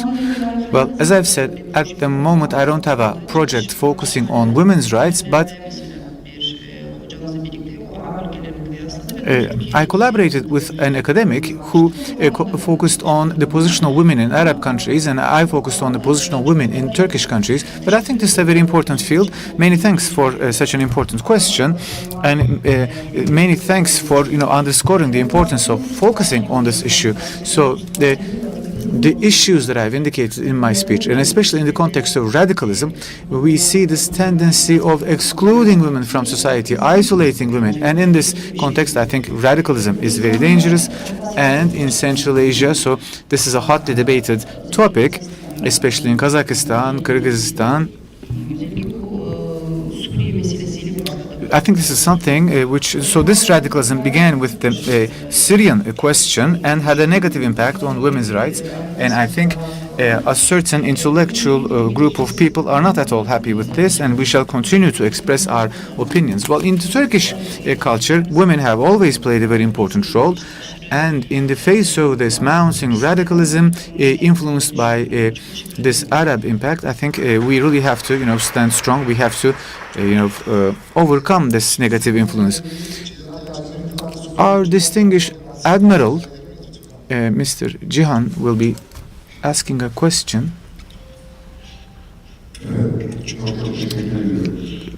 Distinguished Chair, thank you. I wanted to be here yesterday, but I couldn't join. I was outside of Istanbul. I was in Batman and Mardin. I had to participate in another conference, and I so specifically changed my program today to participate in today's event. I think this topic is hugely important, and many thanks for organizing this great workshop, which basically has the value of an academic symposium. And so organizing such an event deserves our gratitude. Many thanks. First of all, to Ms. Şule Perinçek, and of course to all our colleagues at USMER, the National Strategy Center. I would like to express my gratitude to all the participating professors and students. So let me first of all express the following idea. The preservation of the Turkish identity is of vital importance. Well, in the context of the recent Palestinian incidents, I had the following observation. We have seen that the Arab countries did not accept the introduction of a no-fly zone, and they did not accept to participate in an oil embargo. So 4 states have rejected such an idea. I see them as, British, basically British leaders with an Arabic origin, let's say. So Turkic states should never fall in such an error. I think Turkic people should never commit. So we shouldn't turn into British leaders with a Turkish, appearance, right? So we have to preserve our own identity. We have to keep these forces outside of our region. So this is a region full of underground riches, especially Turkic states have great underground reserves. So preserving Turkish identity, Turkic identity is of huge importance. Well, I think our door opening onto the seas is not Russia. It's precisely Turkey and the northern Turkic Republic of Northern Cyprus. So, I mean, the Turkic states have already doors which open up to the sea. We have access to the Mediterranean Sea. For example, the Turkish Cyprus Republic is like a Dubai of the Turkic peoples. So I think we should understand that, the access of Turkic peoples to the sea should operate through Turkey. I think we should really inscribe this important idea in our minds. And I think, and I don't think we should speak in Russian and then translate it into Turkish. No, among us, I think we should use the Turkish language. I want to emphasize two issues. Actually, I've emphasized 3 points up to now. Well, first of all, these Britons of Arabic origin, is a negative example that I mentioned, and likewise we shouldn't be turning into Britons with a Turkish origin. So we shouldn't fall into the imperialist trap. In the second place, the unity of languages is of huge importance. In the last summit there was a decision about this. In the third place, our doors opening onto the sea is Turkey and the Turkish Republic of Northern Cyprus. I don't think we should forget these. On the other hand, as for the Zengezur corridor, if we establish a connection with the development path, which starts from the Central Asia and extends to Turkey, I think we can really bring together the Turkic world. But of course, we should exclude the involvement of imperialists in this project to exclude its realization. By the way, Russia and other states can, of course, have their observers in the meetings of the Organization of Turkic States, but I don't think they should be involved in the decision-making process. Only states describing themselves as Turkic states should be participating in decision-making process. The decisions that the Organization of Turkic States are taking via unanimity, and so only Turkic states should have the right to vote. If Russia or Iran define themselves as Turkic states, that would be something different. Of course, they have Turkish populations within them, but obviously Russia and Iran can participate in the meetings of the Organization of Turkic States as observers. So, as you know, I always speak very frankly, very directly. So these are just my personal ideas. By the way, the Organization of Turkic States should also establish its defense mechanism. I spoke about the Turan army, and I got very harsh reactions. So let's, instead of that, speak about a mechanism for defense collaboration. Let's not name it a Turan army, but this is what its focus should be on. And the issue of the unity of Turks is something which really disturbs Americans. I have seen this firsthand. Why? Because between 1992 and 95, I was studying at the United States, and so the Soviet Union had just collapsed back then, and we had seen the emergence of independent Turkic states in Central Asia. So I studied physics and electronics engineering, so I was doing my master's there, and I also received courses from the American National Security Institute because I was interested in international relations, but it was incredible what I saw over there. Americans have this saying, the most important enemies of America, they say, are those studying in the United States. Why do they say that? I think that's very important. Because when you study in the United States, you see that American welfare is actually built on the exploitation of other countries. It is very clear.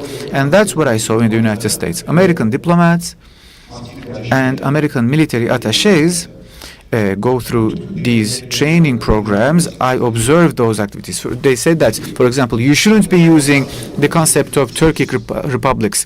They were also told that they should describe these nations as Central Asian states. Likewise, so in reaction to that, I don't think we should use such American jargon. We should rather speak about Turkic states, not Central Asian republics. And likewise, American diplomats and attachés were told not to speak about the commonalities of these states, but rather their differences, because, according to them, keeping these countries separate serves the interest of the United States. So the establishment of the Organization of Turkic States has dealt a huge blow to American interests. I have personally observed this, and they are very much, annoyed by this. The Organization of Turkic States, the Turkic nation, has always upheld peace, security, defense, but we should never allow the violation of the Turkic identity. Distinguished professor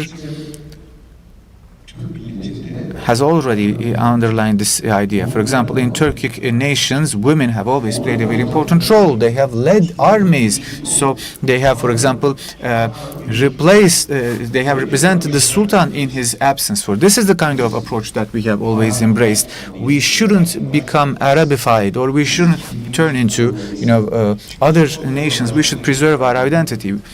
And these are my final words. Well,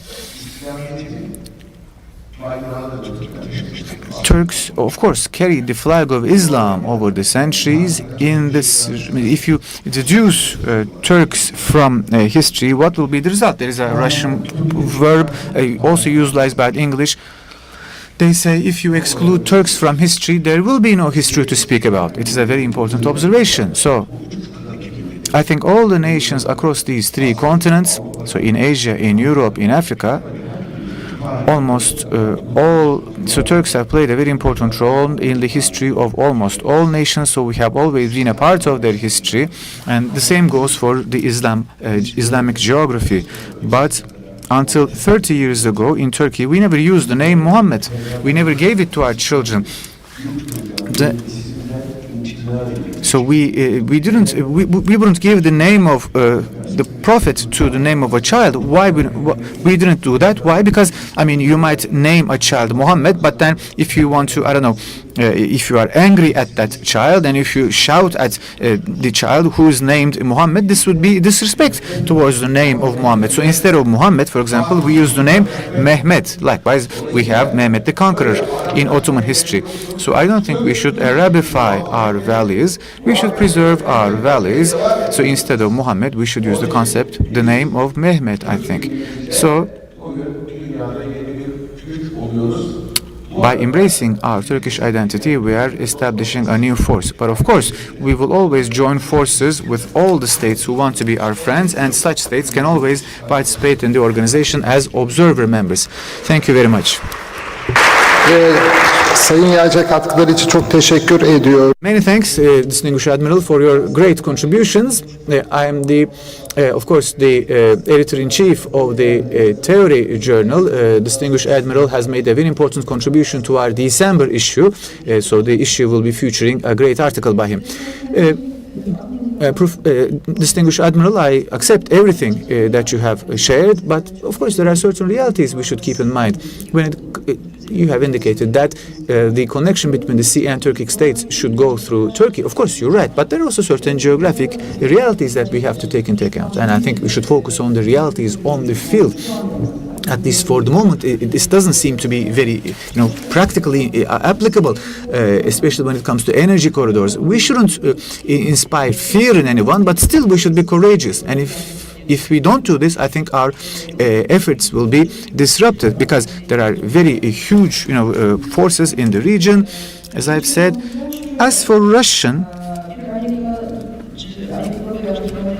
an American researcher says the following: Russian is the lingua franca, the language of communication of the region, and the region doesn't have a homogeneous structure. Of course, I speak my native language, but I frequently write in Russian. Why? Because in order to be able to express the agenda of Turkic states to the region, Russian is a very effective instrument. That's why I am writing in Russian. But as you have indicated, in the last summits, there was this decision to encourage everyone to speak Turkish. And, for example, before Putin, the Kazakh presidents spoke in the Kazakh language, and I think that was very impressive. Thank you very much.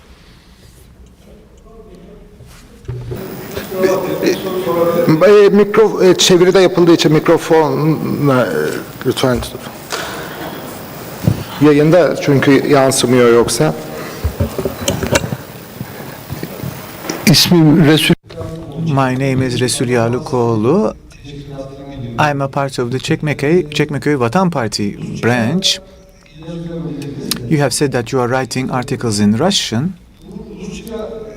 Yazdığınız mesela okullarda da aynı şekilde, çocuklar da aynı şekilde yazıyor. So is it the same thing with school students? Sir, I couldn't understand your question. In primary school, let's say, in Kazakhstan, do Kazakh school children study in Russian? In Kazakh, you know, the majority of the classes are in Kazakh, but there are also Russian classes. Actually, in recent years, there's very little interest, or there's a drop in interest in the Russian language. But as I have indicated, the language of Russian is a lingua franca in the region. So, as a researcher, I'm writing articles in Russian to communicate the agenda of Turkey. So I think the Admiral passed an important message. It's very important to make sure that in primary schools in Central Asia, we should abandon the Russian language and turn towards the Turkish languages immediately, as soon as possible. Otherwise, I don't think we can get results. I think all the Central Asian youth would be Russified. Well, this was an important argument after Central Asian countries became independent. Today, many Central Asian young people are learning English, and when they learn English, they're also they're embracing the perspective of Western Europe. No, I simply wanted to express my frank ideas. Thank you very much. Professor İlber Ortaylı would like to speak. Hocam, buyurun. Thank you. I think this is a very interesting debate, so I wanted to, intervene, if you allow me. Well, the first reaction is understandable because I think it corresponds to an emotion. It is based on a certain logic, but I think dear Einar's response was truly perfect. Why? Because over many years, I really got angry about this matter. So, I don't know, you, for example, with Cengiz Aytmatov, you speak in Turkish.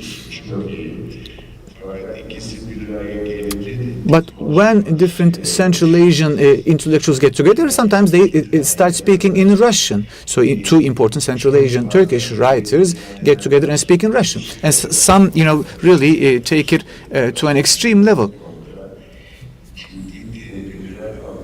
I think it is urgent to, communicate with the Russian Federation and take measures in this context, because in certain regions, Turkish schools, the Russian Federation doesn't support education in Turkish. They don't support, the schools in Turkish. And this is a recent tendency, by the way.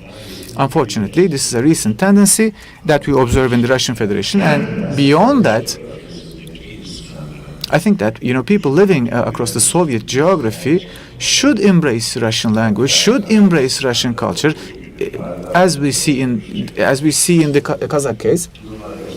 For example, many Kazakh MPs speak Russian language, which is much more sophisticated than the MPs in the Russian Duma. I mean, many members of the Duma speak like the Russian of the peasants. But in Kazakh, the Kazakh MPs use a highly sophisticated Russian. But otherwise, among the populace, I think there is a very strong tendency towards speaking Turkish. So this is basically a case of a multi-language. And I think in the face of American English, this position of using multiple languages is a strong source of resistance. So this is how we should understand the matter. So if we eradicate Russian, let's say we managed to eradicate Russian, no, actors such as FETÖ would would invade the area, and the entire Central Asia would start speaking English and come under the influence of colonialism. So in the face of colonialism, we should be reacting. A couple of days ago, at the Astana University of Kazakhstan, a very smart Nigerian kid asked me a question. He said, okay, the colonialism is over, he said, but we still cannot get rid of their English language. I said, the antidote is simply learning other languages. For example, you can learn Russian here, I said. So you can learn Turkish in Kazakhstan, I said. So we should exactly be like the Samoan people. The Samoan natives, in the face of English domination, were learning French during British colonialism to be able to resist British colonialism. So likewise, Russian is an antidote against American imperialism. So I'm very happy to see that, the members of the second and third generation are also learning other languages. Of course, it's not teachers which can resolve this matter. For example,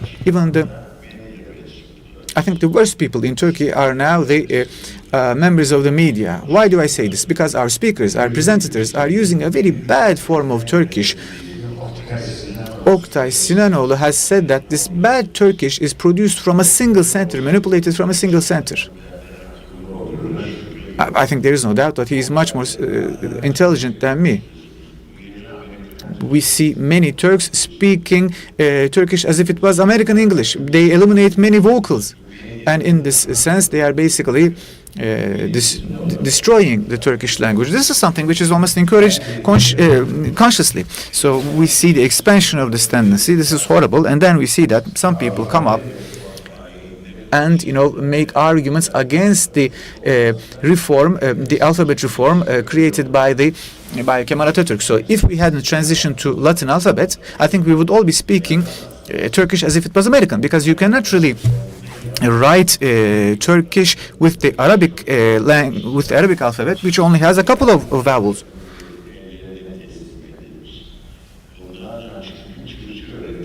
So it's not possible to teach Turkish with the Arabic alphabet. So I agree with your argument, madam. I think you are right. If television functions properly, if our theaters function properly, I think we can resolve this problem. In the last 20 years in Azerbaijan, the new generation is speaking a Turkish which is very close to Istanbul Turkish. Actually, some Azeri youngsters are speaking a much better Turkish than Istanbulites do. I don't know how this has happened. I mean, Turkey has established only a handful of schools in Azerbaijan. This is simply the influence of the world of literature, the world of TV, broadcasting, of theater, etc. Of course, as for our Central Asian republics, the Turkish of Turkey can always be an alternative. But in order to be able to make use of that alternative, I think we should be playing an important role. Now, and an ordinary Azeri intellectual, I'm not speaking about diplomats, an average Azeri intellectual or an average Kazakh intellectual speaks in 3 languages. So an intellectual which speaks in 3 languages cannot be crushed by colonialism. I don't think that's possible. In India, at a club in the parliament, I observed this. Russians were there. They were speaking with the Indians. Sometimes simultaneous interpreters were making errors, and basically the Indians were, following the Russian argument with a lot of precision. They were capturing all the details of Russian. So basically, British colonialism couldn't destroy Indian spirit, and now Indians are learning Russian. So schools such as Galatasaray High School have to be appreciated. I think such schools have to be strengthened. I think the state should give its support to such schools, because these are schools at a certain level. Obviously, I mean, we cannot start teaching our youngsters Portuguese. So I really want to indicate that I agree with you, madam. So I don't think we should really criticize Russian excessively. The Russian civilization doesn't have a huge vitality. They might lose some of their influence, but we should capitalize on Russian to fight against, American imperialism. So I think we should even, encourage the use of the Russian language.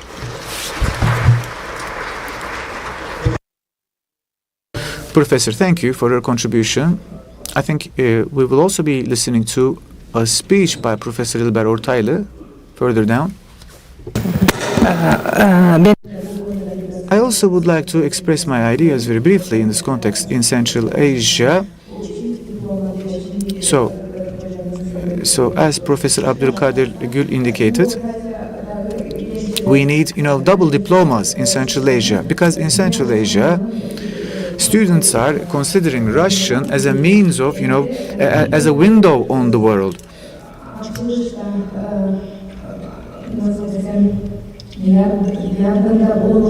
And I think if Turkey takes a strong initiative, many Central Asian students can likewise take up Turkey as a second very important language of science and start considering Turkish as a window on the world. I think we can also say the following. So in the last 100 years, almost all scientific studies in the region were carried out in Russian. So if you eliminate Russian, basically we will lose this legacy of this academic legacy of the last 100 years. And also, of course, I understand your arguments about language. Turkic republics are waging a war of independence of sorts to protect their culture and language. Of course, this will take some time. Yeah, that's all for my part. Thank you.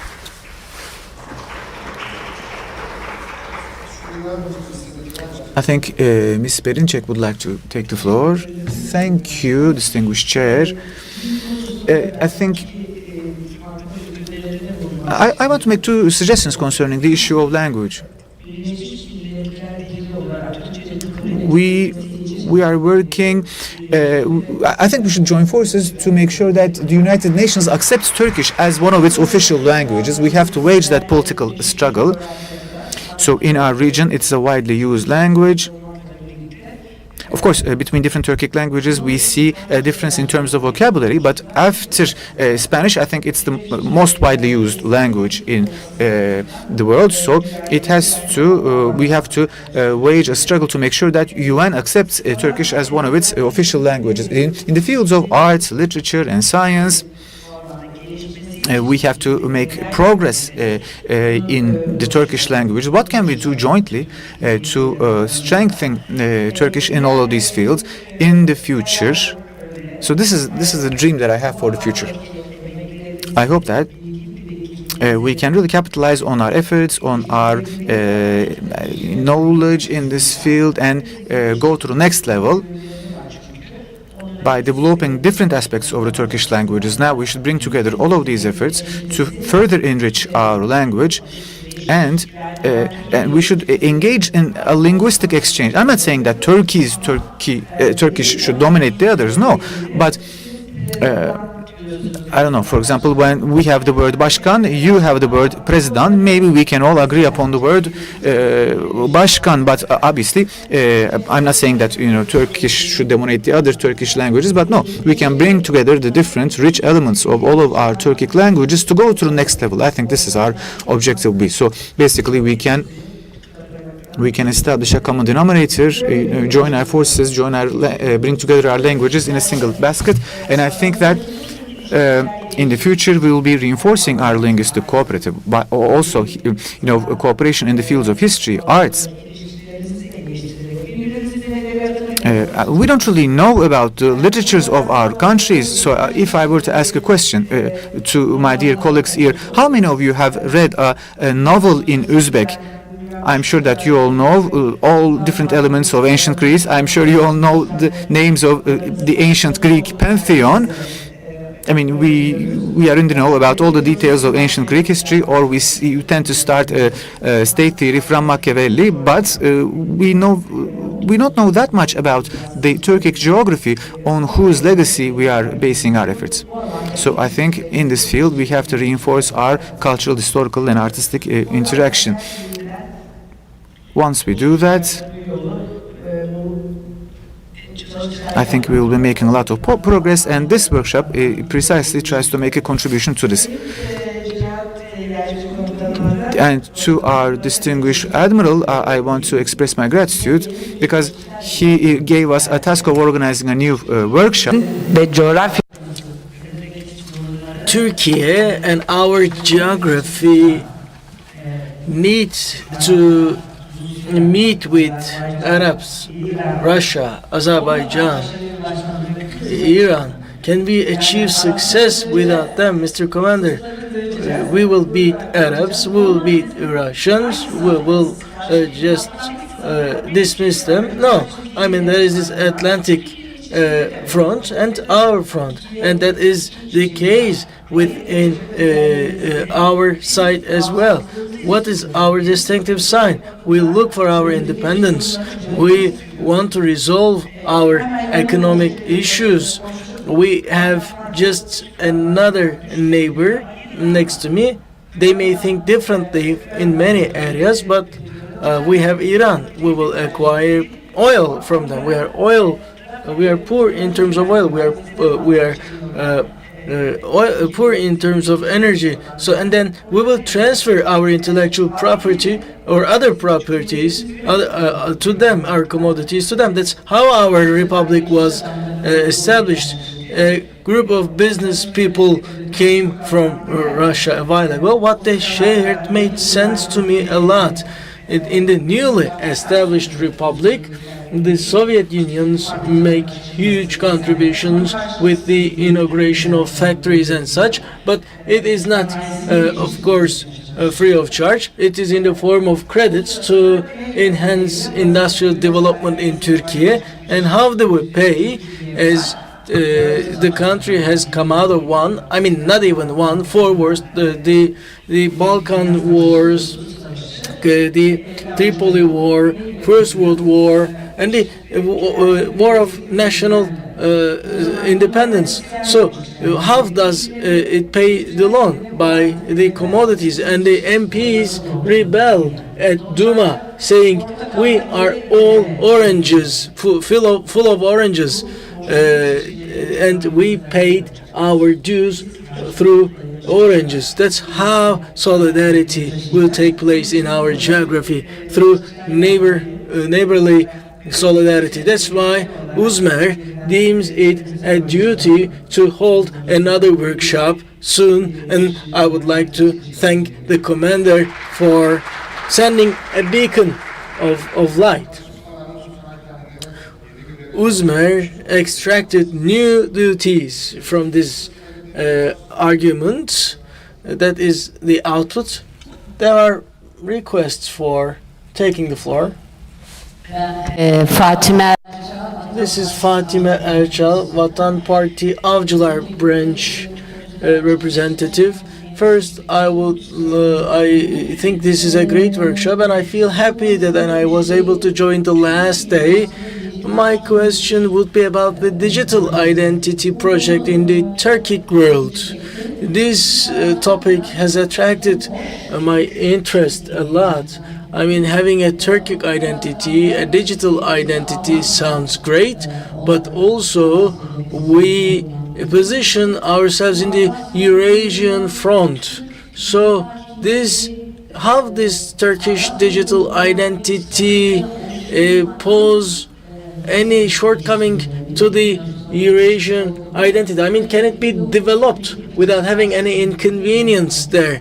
I don't know whether my question is clear, but can you explain the details of that identity? Well, this is an inter-university project targeting the youth. As I explained, as I answered that question, I said that they get the British mentality together with the English. But this project is not against any neighbors. It's about looking at your Turkish identity, your own values, and enhancing accumulation about the Turkic world. We held a big congress, International Turkic World Congress in Erzincan. This project was submitted. That's how I know this project, and I know the people who are taking the initiative. So this is not actually an effort against the third parties. It's purely scientific, and it aims to ensure that the youth is instilled with the Turkish values. And it's quite interesting that although 30 years transpired in the Turkic world, we just talk about a horse and a tent in this Central Asia, and nobody, unfortunately, is aware that we were a modern state. I mean, we need to instill the youth with these values, with these entities, and also we should tell them about what is unfolding in the Turkic world. They invited me as a speaker as well, so the relationships between Turkic countries, commercial activities, arts, we need to address them all. In the last one, for example, an Azerbaijani artist was invited, and he will or she will tell us about the influence of Turkish arts in Azerbaijan. Is it about against any geography or society? No. As I said, this is about creating an awareness among youth so that they can be aware of their cultural assets. Actually, we are way out of time, but there is another request for point of information. Let's give the floor.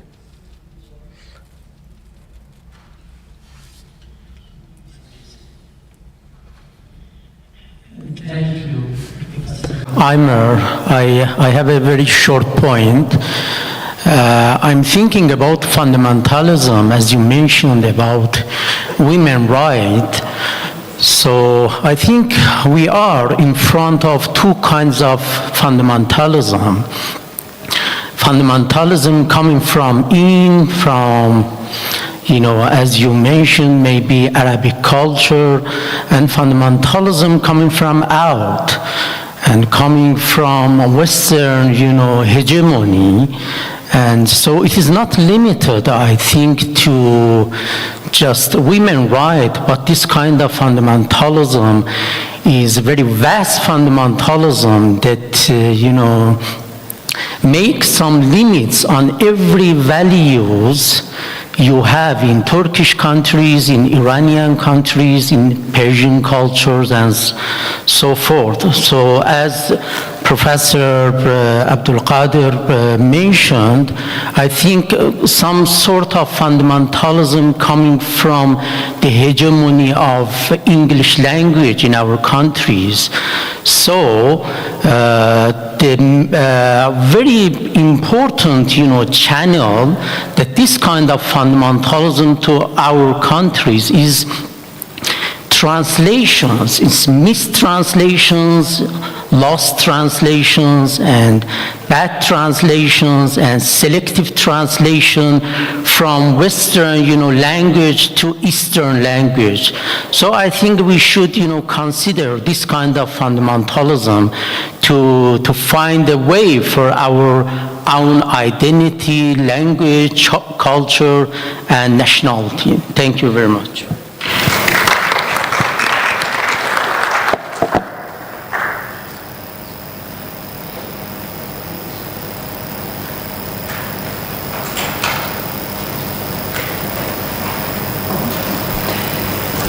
Thank you for question. Lütfen çevirir misiniz? Ben sadece burada Arap etkisi. Can you please translate? I'm not talking about the dominance of Arabic impact only. I'm also saying that the European culture has a huge impact on the Turkish societies. I mean,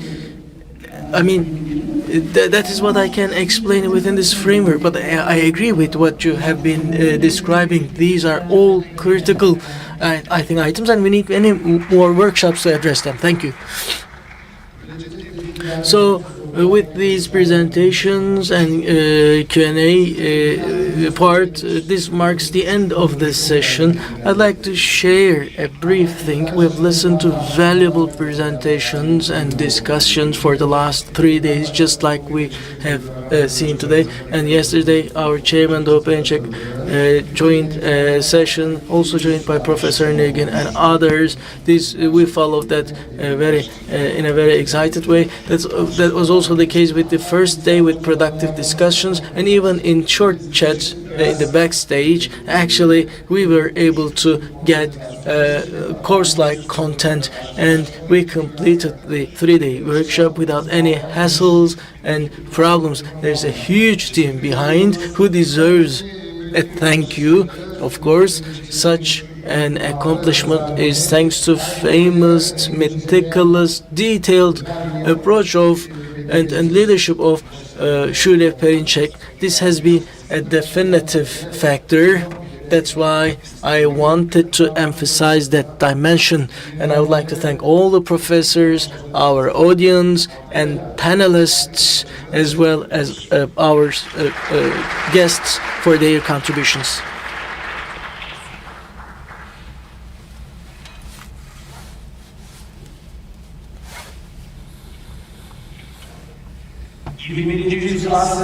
Unit 21st, the sixth session titled "State in the 21st Century Asia" is now finalized. We'd like to invite USMER President Şule Perinçek to the stage to give the certificate for our panelists.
Our workshop will continue after a break.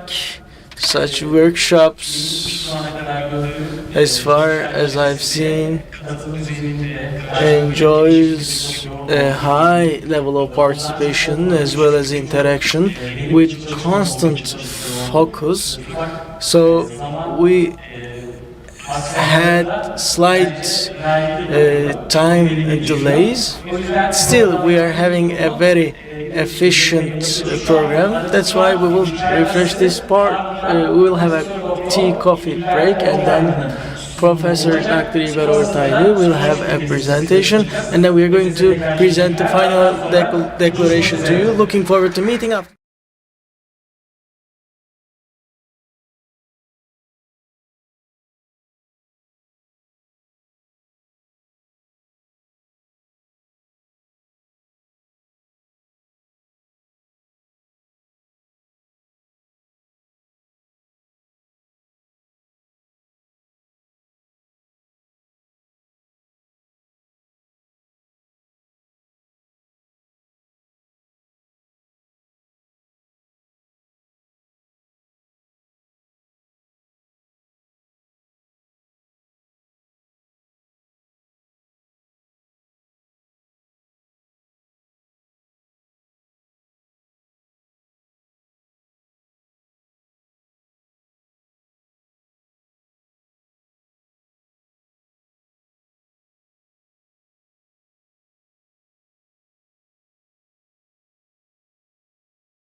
not grow on our soil. They were wrong. Look at the almond trees. Hey, just get out of the shells of your heart. Look at the one rising from the steppe, from the desert. Look at the sun rising from the east. Our sun. Şair Hüseyin Aydar's 12th tablet. These are the lines from his poem titled Eurasia. Now, I will invite our last speaker to deliver his presentation about East and West. He will be delivering a presentation about East and West concept in historical researches.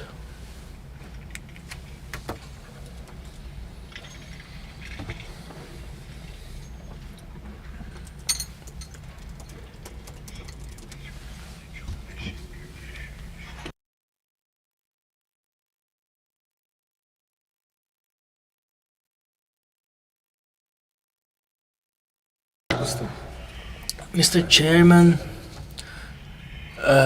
esteemed Commander, Ms. Shule, the founder of this organization, esteemed delegates, we will insistently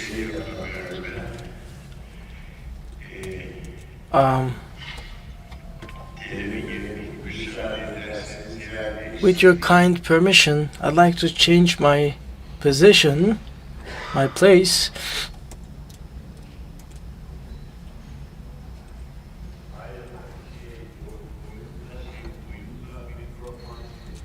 I mean, I'm not as tall as the microphone. That's why I thought I should change my place.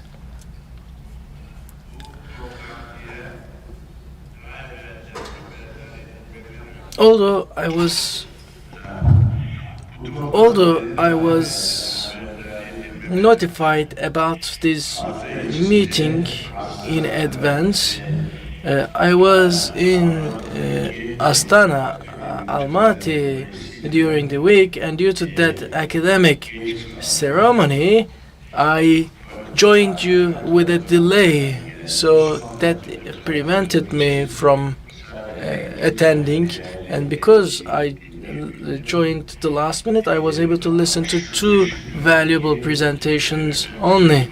But I can say that attending such a valuable meeting with a delay is better than not participating in it at all, and it appears that fundamental issues have been addressed and questioned so far. This topic, the topic of the Asian world, significantly encompasses the Turkic world, and it has been discussed so far. There are parties, there are fans who are crowded fans in this topic, but all of them have their conundrums and deficiencies. That's why addressing wider opinions in a wider platform on the back of a broader knowledge accumulation will lead to many benefits. Inshallah, these topics will continue to be extended further and further. So here, Turks and the Turkic world, Turks and the Eastern world will create this second area. I think we should emphasize the following, considering my topic as this is about Orient and Occident issue. So concepts like these, considering the current world, is divided into 2 in an ugly way. And when you look at the members and supporters of the 2 sides, that you see a lack of consistency between each other. There are exceptions, but unfortunately, those exceptions do not exclude the rule. One of them is based on religions. These religions are wrong concepts because on the one side you have Christianity, on the other side you have not a completely Islamic world. It is a world where the Christians live and where they have their cultural canvases and organizations, and most importantly, it is a world which includes Jewishism and the long-established Jewishism emerging as a statehood, but culturally that Jewish lifestyle, Jewish culture cannot be limited to the state of Israel, as it is older than that. So when it comes to the classification of these concepts geography-wise, we see a complete confusion.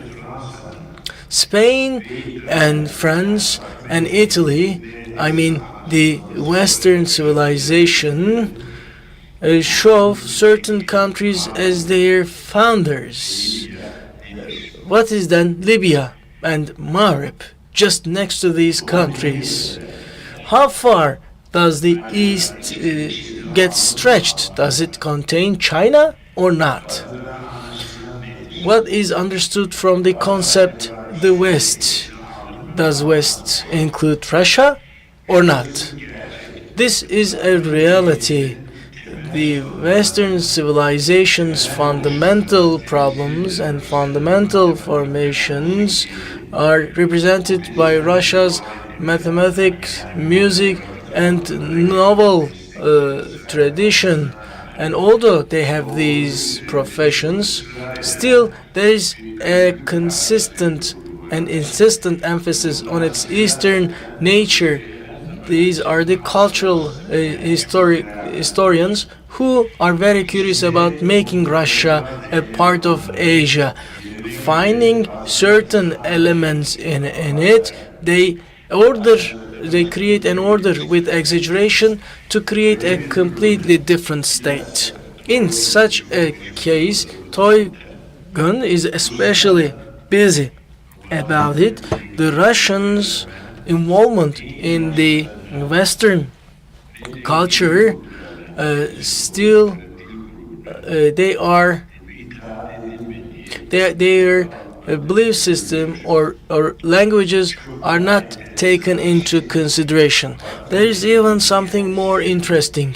The Western civilization consider itself Hellenic and Christian, and also they also include Jewish element, although they hated this concept and felt indebted to it later on. The business card of the Western civilization is similar to the business card of the Leviathan riches in our city of Istanbul. These are endless worlds with Hellenic, Christian, and Jewish elements. When Harmberg, the famous historian, came to Istanbul, he used this term for the Leviathan bourgeoisie, Levantine bourgeoisie in Beyoğlu. And here the business cards were actually wide, but their brain was as narrow as the street itself, he says. So this analogy can be used for the Western world, as Ayetene uses it to EU uses it to define itself. But when we look at what they put against them, we see Russia and even to a certain extent Lebanon and Israel itself. So it is quite debatable how Europeans they are.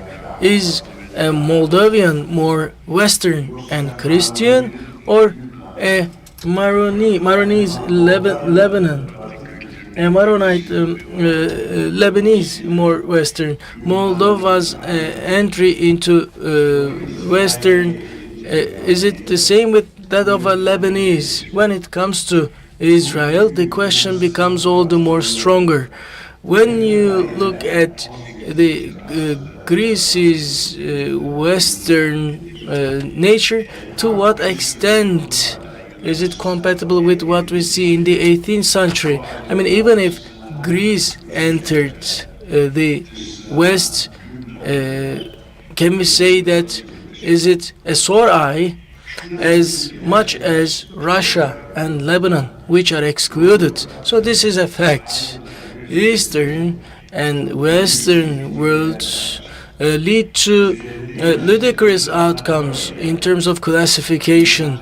Anatolia, on which we live, means east in Greek. So we are talking about an eastern world. Also, Khorasan of Iran means east. And Persian in the Old Pahlavi and Sasani language used Khorasan in an inconsistent way, because the Iranian countries covered today's Central Asia. Dari was used as a Persian language. Tajiks were included in this culture, and more interestingly, you see Persian as one of the most used languages in India, ranking as one of the top 4 languages. And Indira Gandhi, Nehru's sister, is said to have better Persian than Ziaul Haq.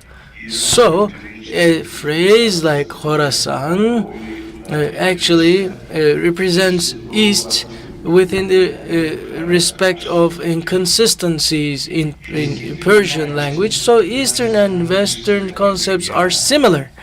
In an old world, a world other than the Greeks were barbarians. They spoke a weird language, a strange language. Otherwise, the ancient Greece did not look down on these civilizations. Even in Herodotus' famous historical book, you see this fancy of writing actually about history, and it is a travelogue. And here, across the Greece, Otomaisnakis are the 4 names, and Iran's monarchic regime becomes the winner. For Thucydides, Greeks were enclosed. They were enclosed to non-Greek world, but they had a great work of history. For other Greeks, though, civilization was not limited with the Greek continent as we know it. Let's go a little further. Let's talk about the topics which we discussed today. Greek, Christian, and Jewish civilization, we said. When you look at the essence of such a civilization, you see ancient Greece, Aegyptos. Egypt is a Jewish name, and Aegyptos is Greece. Egyptians called their own countries Shemya, and Shemya is the center for the chemistry science. That province gave the name to chemistry. Palestine, Philistine predates these cities. In Greek, Greek was used in Egypt before Europe, and it was used in Ptolemaios, especially with the Torah's instruction. There were translations from Hebrew to Greek.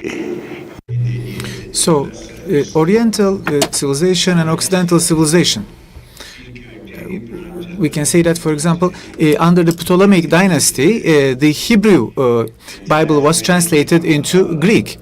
the Septuagint. And of course, there were lots of translation errors during the translation of the Septuagint, and this had an impact on Europe. Only during the immense philologists of Renaissance, the translation errors were corrected. Just an example. For example, in Rome, we have the San Pietro in Vincoli church. You can visit the church. There, you will see different works of art there.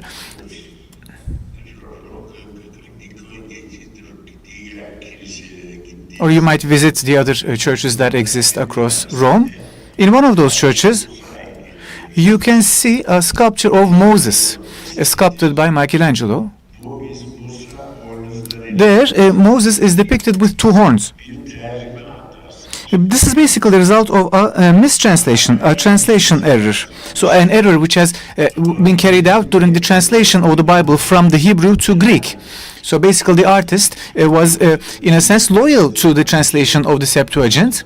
While in Hebrew, basically the Bible was of course written in Aramaic and Hebrew, there was the expression keren, which basically means light actually. But the concept karen in Hebrew means horns. So basically the translator made a simple mistake. Of course, as you know, in Hebrew there are very little vocals which are used. So basically the translator confused the concept of light with horns. So instead of descending from the mountain with light, Moses was depicted as someone descending with two horns. Well, it was only in 16th century that this was corrected, when of course the great Latinist Erasmus of Rotterdam corrected the translation, and he once again translated Bible into Latin.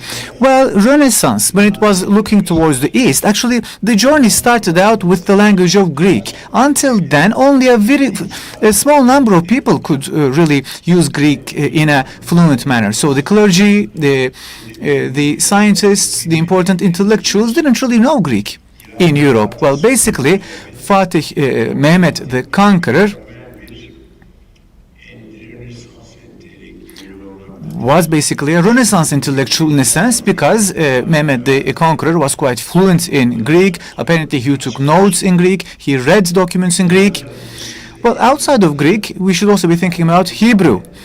Only certain intellectuals in Europe could master Hebrew. For example,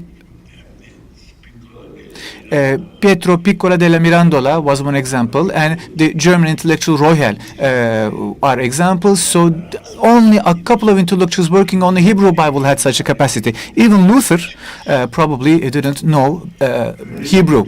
So in such a world, maybe certain individuals in the East were fluent in Greek, and ipso facto, so automatically, they were, in a sense, more Western, more intellectual than the supposed Western intellectuals. So in terms of civilization, there is no doubt that the Greek and Roman matrix, the Greek and Roman mathematics were built on the previous developments by Egypt, previous mathematical studies by Syrians, Egyptians, etc. It's through these Eastern translations that Greek and Rome learned about mathematics. For example, the concept of algebra in the Western world is obviously named after the founder of algebra. I'm not going to be delving into a lot of detail, but the concept, this distinction between Orient and Occident is basically invalid. And I think even in our politics we see reflections of this. So with reference to which can we call ourselves Orientals, or with reference to which should we call ourselves Occidentals, Westerners, Easterners? Northern Europe, Northern Africa,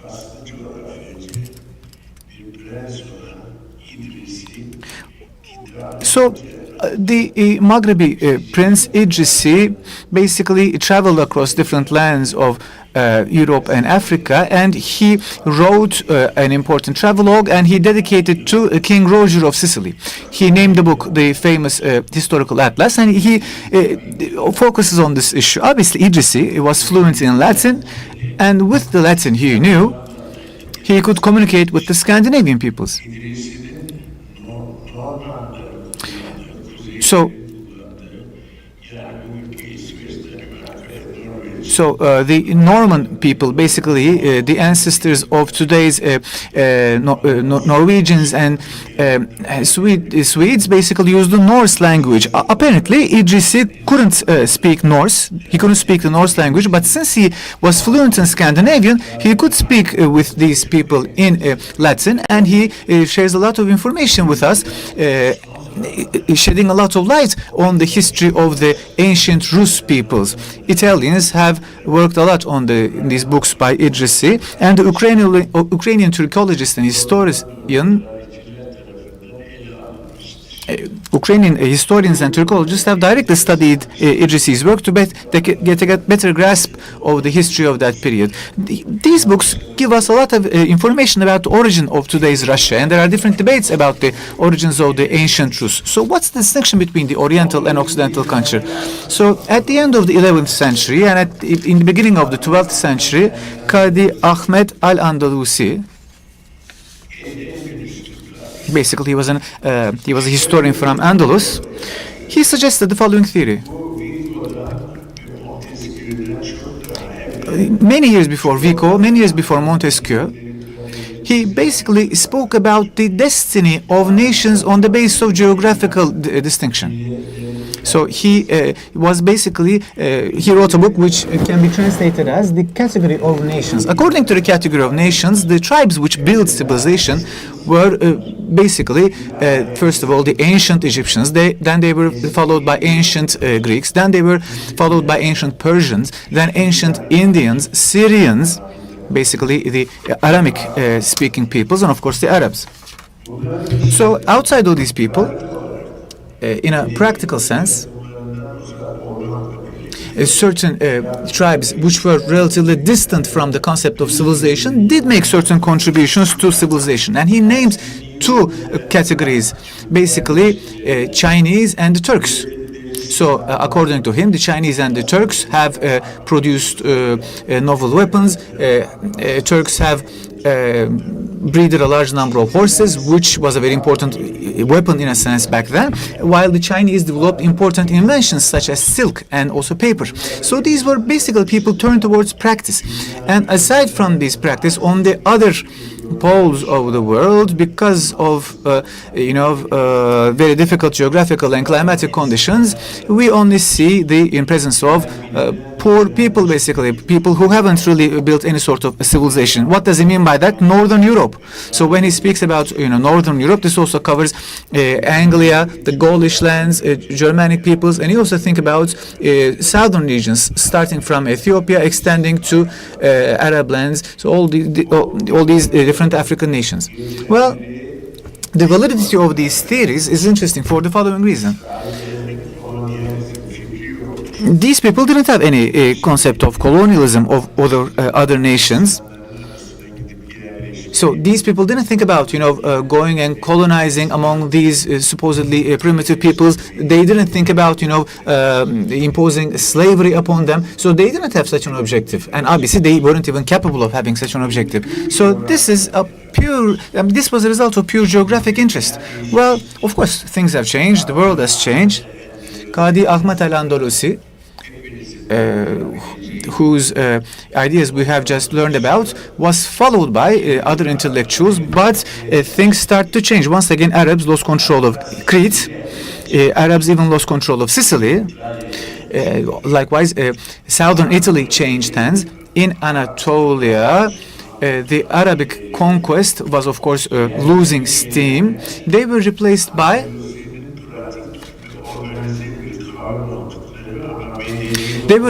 Turks, whom Andalusi considered to be as a non-civilized nation, which had certain practical notions. Basically, these Turks reorganized the Islamic world through their practical notions, but normally they didn't have any historical connections with Anatolia. So these Turks came from the geography of Central Asia as we know it, the weapons that they used, the horses that they rode, obviously conforms this. And in fact, these Turks had actually established connections with at a much earlier period. For example, they had connections with Byzantine Emperor Justinian, because Justinian had sent an ambassador to Göktürks, and Göktürks had likewise sent an ambassador to Byzantium, Constantinopolis. And starting from that date, the Turkic world knew the presence of Anatolia, Asia Minor. They knew the presence of Constantinopolis, obviously, so these were very important geographic areas that they could not forget. Italy is also the intersection between the East and the West. Is it still the case today? We might ask the question. I will be dwelling upon this in a couple of minutes, but this is quite evident for Turks. So what does this world represent? In the context of this contrast, I will be sharing my ideas with you.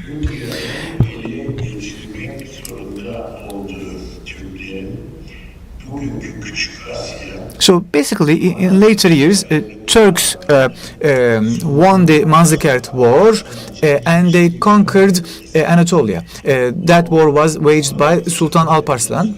And after the victory of Manzikert, Turks didn't really think about, settling Anatolia. They didn't even reach out to Kayseria, basically today's Kayseri. So basically their focus was not on Anatolia, but their eyes were rather turned towards Palestine and Egypt, and they were right in that.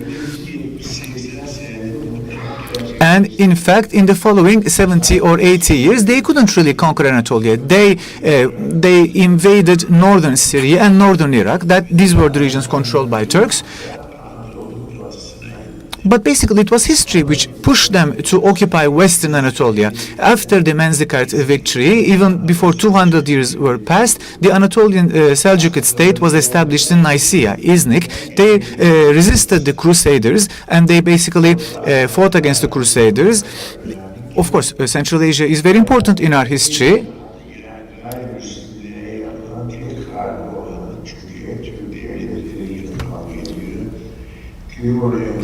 Timur the Lane fought almost always against Muslim peoples. There was just a single example of Timur fighting against Christians. And basically the knights which were controlling Rhodes. And thanks to the conquest of Timur, Izmir was conquered by Muslim forces, and Izmir has become an integral part of our country. So in a sense, Izmir is a gift of Timur the Lane to our peoples. Well, of course, the empire was growing, and in a very brief space of time, between the 11th and 15th centuries, the empire extended to Danube. So basically, we can speak about the Turkish question. Well, Easterners, who are they? Who are the Turks? What's the distinction? In the 1960s, the German school encyclopedia, Musisches Lexikon, has an item on Firdausi, and supposedly this is an article which should introduce Persian and Eastern literature to German kids. It says in 1655, until the conquest of, so for example, in this article it is said that it were the Turks which conquered Persia to introduce Islam. Obviously, this is totally wrong. In 650, it wasn't Turks which conquered Iran. It was obviously Arabs, and Turks themselves weren't Muslims. So this is a total misinterpretation. So in 7th or 8th century, only a handful of Turks were Muslim, maybe as much as, as many people as the students of Harvard University today. So a handful of Turks were Muslim. But towards the end of 10th century, of course, this elite established the Uyghur state, and the Uyghur civilization, with its language and with its works of art, basically laid the groundwork of the Turkic civilization. In the Western world, in 9th century, an interesting dictionary was penned.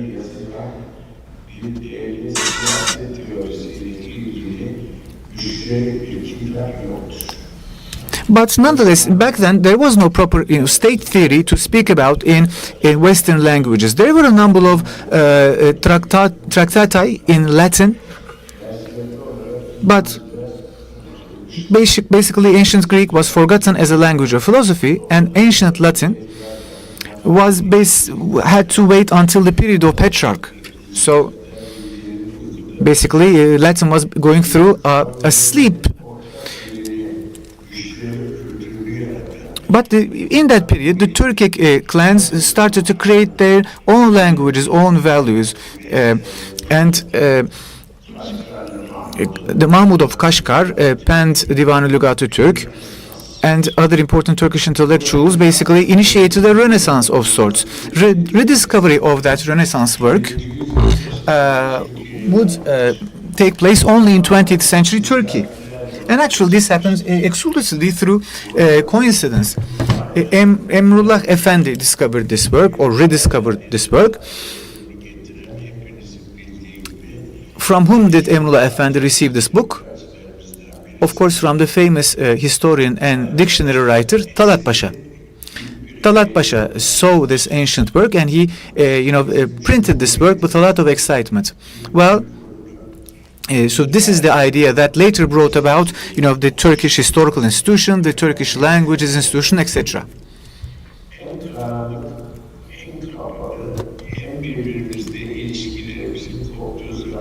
In the darkest periods, where we started to lose relations between Turkic tribes, Kutat Kubilik wrote Divan-ı Lügat-ı Türk, and we also know that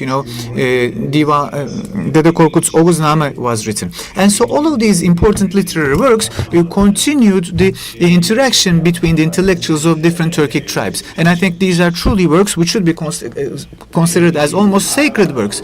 But so once again, I would like to ask you the same question: what's the distinction between the East and West, between Orient and Occident?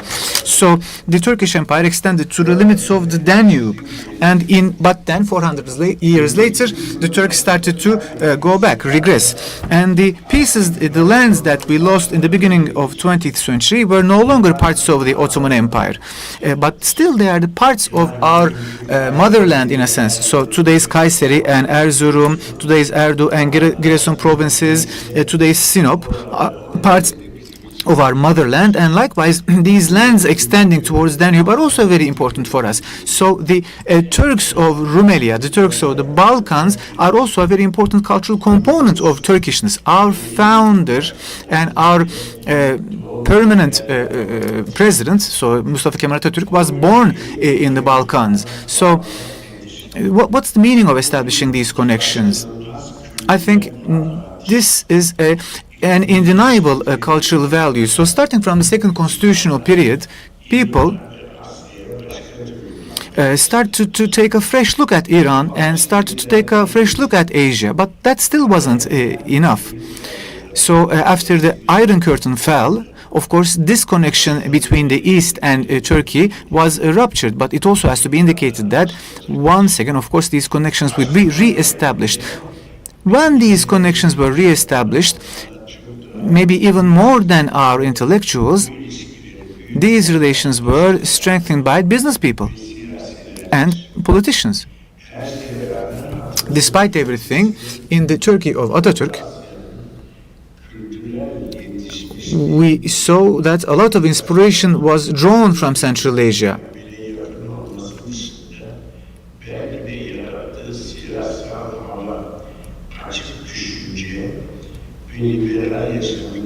In Turkey, we had a relatively more liberal environment. Turkey had a rich academic life. So in a sense, Turkey actually preserved a certain level of attraction in the eyes of other Turkic peoples. Today, in the Central Asian world is interconnected through important works of art, and actually these works of art include, for example, certain Turkish novelists, but also certain Turkish musicians. I think soon the number of such intellectuals will increase. Actually, the connection that brings together the East and West is Turkey, is Egypt, and of course Italy. These nations have close connections with both of these continents.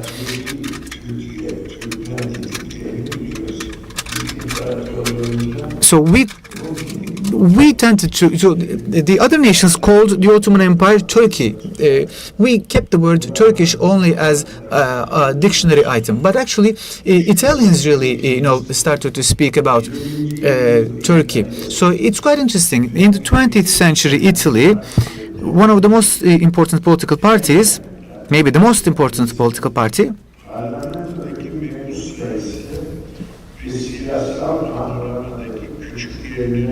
was, despite its very was the party of Signora Pulio Romagnoli, despite the fact that they had very few MPs. So I really want to draw your attention to this important Italian political figure. So if you don't know about this figure, I think you might, check the entry of this individual in an encyclopedia. His father was a classicist. He himself was an Africanist. His wife was an archaeologist who managed the excavations of Hierapolis, and he was the only MP of his political party, and he basically was present in the Italian parliament for almost 40 years as a very important MP. As a result of the weird political formations in Italy, he also served as a minister a couple of times, and actually he was also in charge of public instruction, so public education, as a minister. Tullia Romagnoli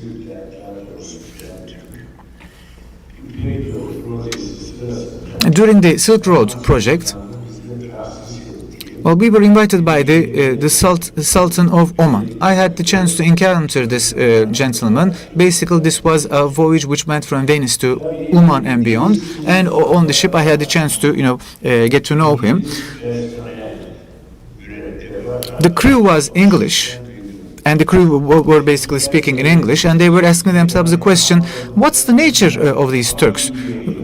One said, I don't know where they come from, but apparently they build quite good ships. In the 1970s and 80s, the Turkish shipbuilding industry would really gain a very strong momentum.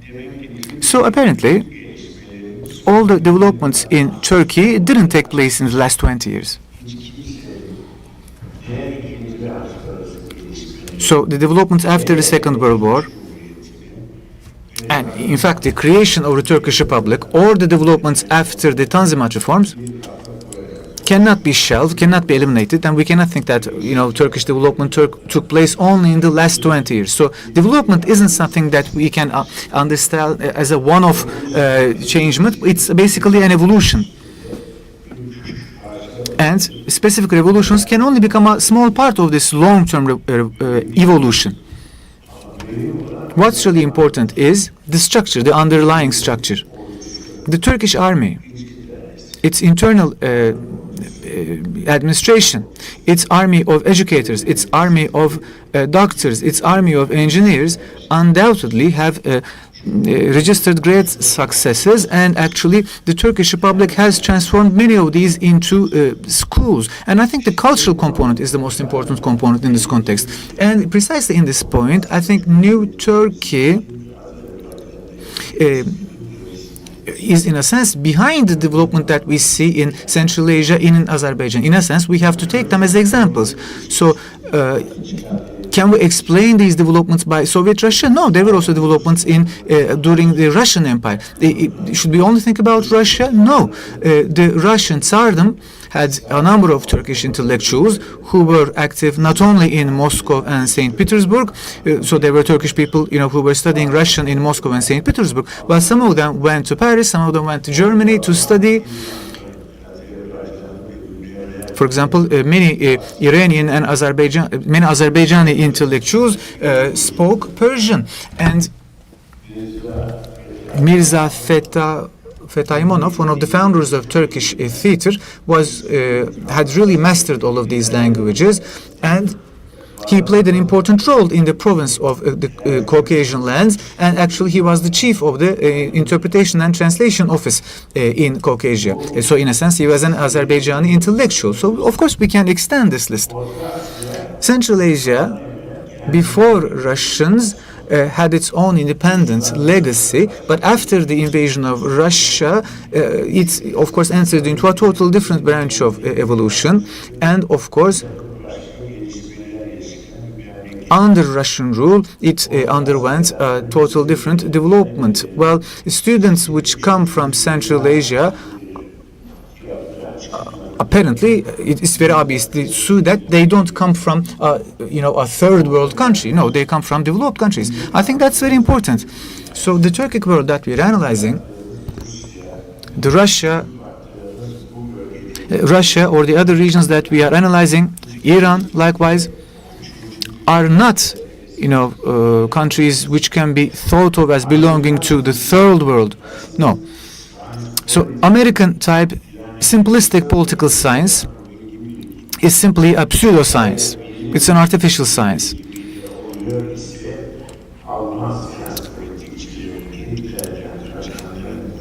If we were to believe that that's proper science,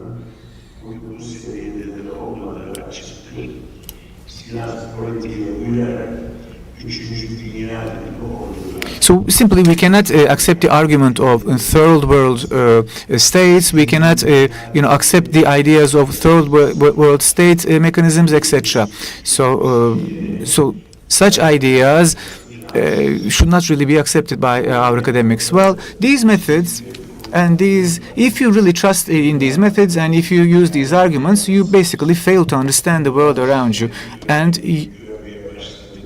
But once you start observing certain things, you really start to experience a huge confusion and chaos in your mind. Tullio Romagnoli told us that France is actually a country who is run by administrators who is not actually proper, and also we see politicians like Chirac being excluded from the French politics. They were following Germany, and Benelux and Germany was trying to take us somewhere. If only French took the lead. Spain, Italy, and Turkey. He didn't refer to Greece. Let me emphasize that he was not prejudiced. He was one of the Italians that knew the Greek culture best. He was just talking about a landscape where there was this Mediterranean extending from here to Iran, Asia, and all the way to the borders of China. We should not forget that the culture of this world is all dependent. The culture and structure of this world is dependent on this. Here, we don't see a legacy, which is like a third world colonialism. People speak various languages, and they have an open approach to the world. Never did intellectuals here have any unilateral approach. That is the case with conservatism. That is the case with open-minded approach.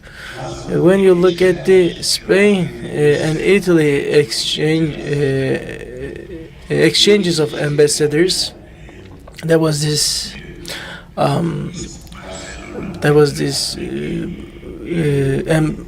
ambassador assigned from the cities around Barcelona. He goes to Timor, and just like that, that is the case with the Turkic world. A 100 republic did 100-year-old things. The music education of modern Turkey, the perspective of modern Turkey to east and west.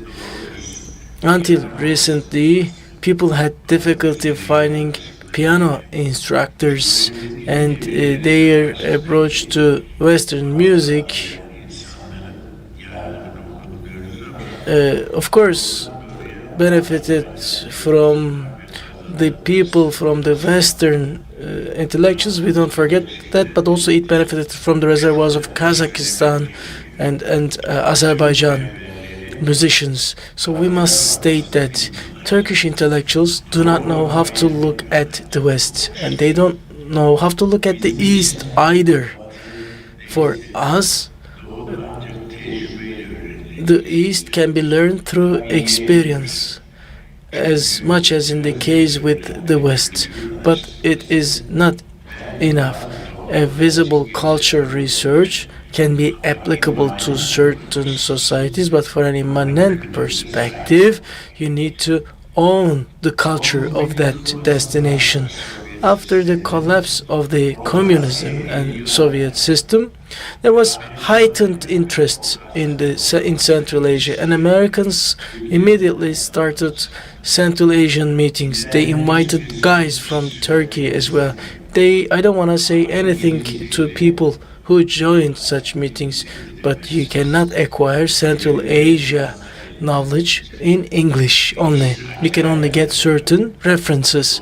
And the interesting thing is that the republics in the eastern part of the world, even when they became independent, the reports for them was penned by a CIA agent who went through German education system. And you see those books. You see a book series called Uzbekistan, Kazakhstan, Henze. He would keep coming to Ankara. Uğur Mumcu would write a lot about him in negative terms, but they were also friendly people because he had a lot of knowledge, and Henze would not care what Uğur Mumcu wrote. They would continue to speak with each other as long as both sides knew each other. No problem, of course. And without the books of that guy, Washington wouldn't know anything about Central Asia for a long time, and I don't think that they know much about Central Asia other than what is provided by those books. The American mechanism, which we praise a lot, is extremely naive in certain areas and very arrogant, ignorant to understand the essence of issues. But for the United Kingdom, actually, there wouldn't be a daily office State Department would apply to. The name of that office is British Embassy in Washington. It is the busiest office. It is the sort of ambassador position that has most traffic with the state it is inside in. The other one was there for observation reasons.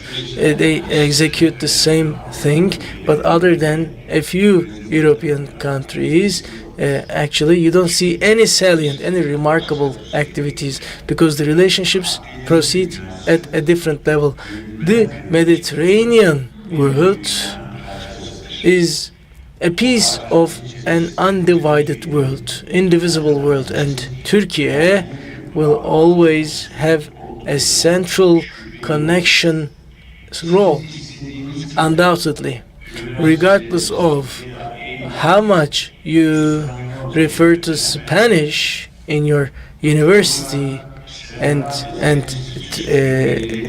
training classes. In Cervantes you see a pile of requests. They are not met, possibly, and I am very pleased to learn that students do not drop out because people are always in pursuit. People of a country like Turkey looks for a relationship around the state, and political parties are quite ignorant, but it doesn't concern us. Their ignorance doesn't concern us. Immigrants come from those countries. It is not just because they want to come. It's because we request their arrival. Today, the working moms want to provide the best means to their kids, not in kindergartens or nurseries, but with the caretakers coming from Turkic republics. They are not what we are familiar with.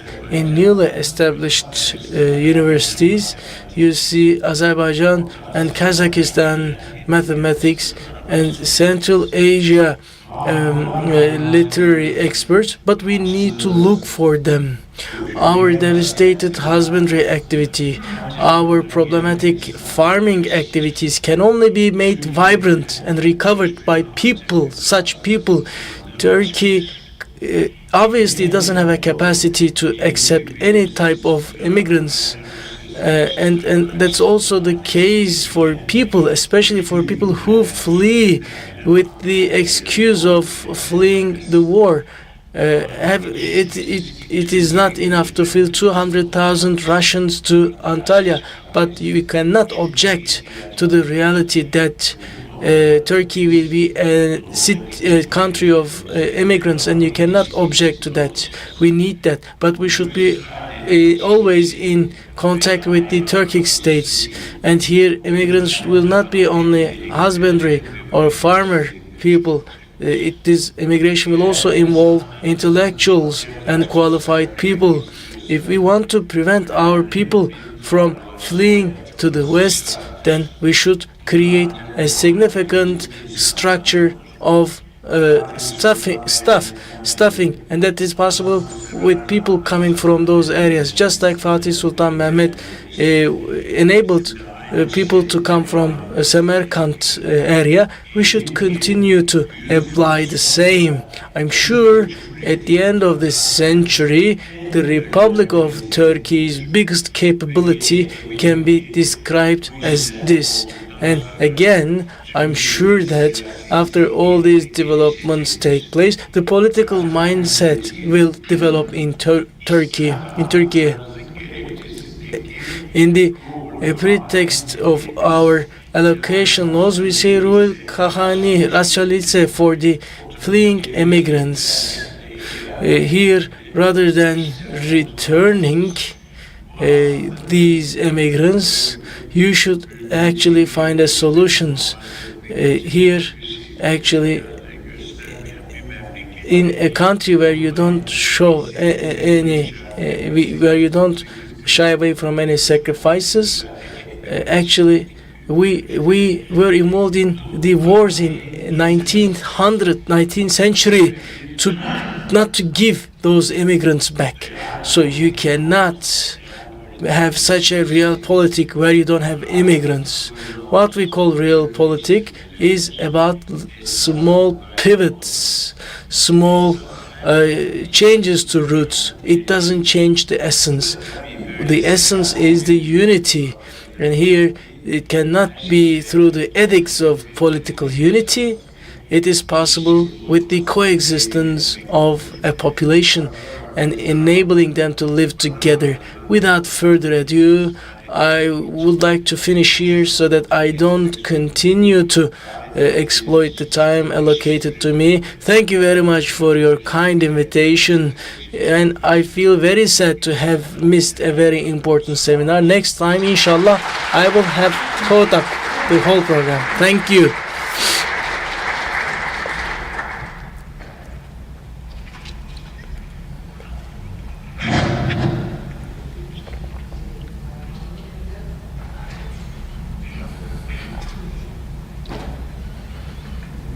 I would like to invite Ms. Perinçek to the stage to give the certificate of participation and the gift.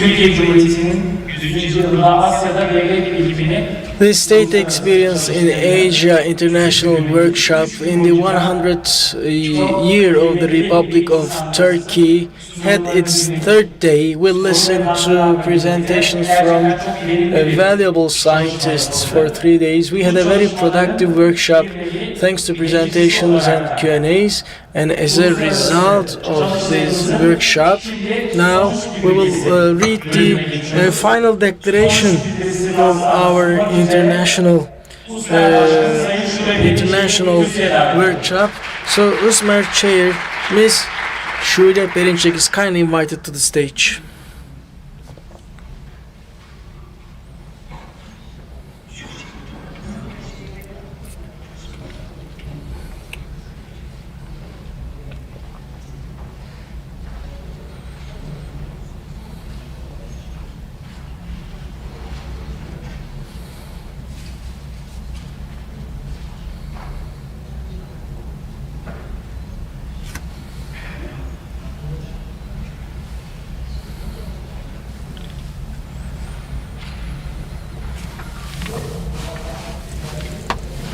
Evet,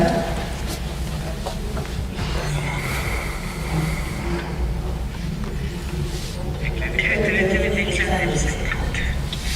Tüm değişiklik önerileri eklendi. Sayın Genel Başkanım, Mr. Chairman, MPs, rectors, and commanders. önümüzdeki yüzyılda Asya'nın In the next century, ve dünya demecilerinin bilgi devletlerinin in Asia, karşılıksız emeklerini veren, emeklerini arayan, as Asya'nın lider ve başarılı the heirs of 10 important countries, as the scientists who came here defying all the rain and traffic of Istanbul, you showed great sensitivity to our workshop. Dear guests who paid a full attention, who dedicated full attention to our workshop for the 3 days. Now I would like to share the final declaration on the back of those 3 days of scholarly thoughts, as well as including my heartfelt appreciation. And we will submit it to the votes of the participants who joined our workshop, who participated in our workshop. The declaration meticulously paid attention to the joint nature of opinions and presentations, contributions, and also we will ask our Q&A participants to show actually a vote of approval, and would like to express my gratitude again to those who contributed to the rise of a bright sun in our geography. Now I'm reading the final declaration.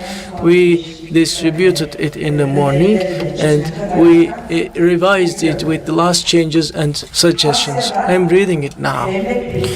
As participants of this is the State Experience in Asia International Workshop Final Declaration, Istanbul, November 19, 2023. As the participants of the International Workshop on the State Experience in Asia held in Istanbul on the 17th, 18th, 19th of November 2023 from Russia, China, Iran, Japan, Azerbaijan, Kazakhstan, Uzbekistan, Kyrgyzstan, Tatarstan, and Turkey, we would like to express our sincere gratitude to the Presidency of the Center for National Strategy, UZMER, and the Rectorate of Erzincan Binali Yıldırım University for the productive scientific environment, excellent organization, and hospitality.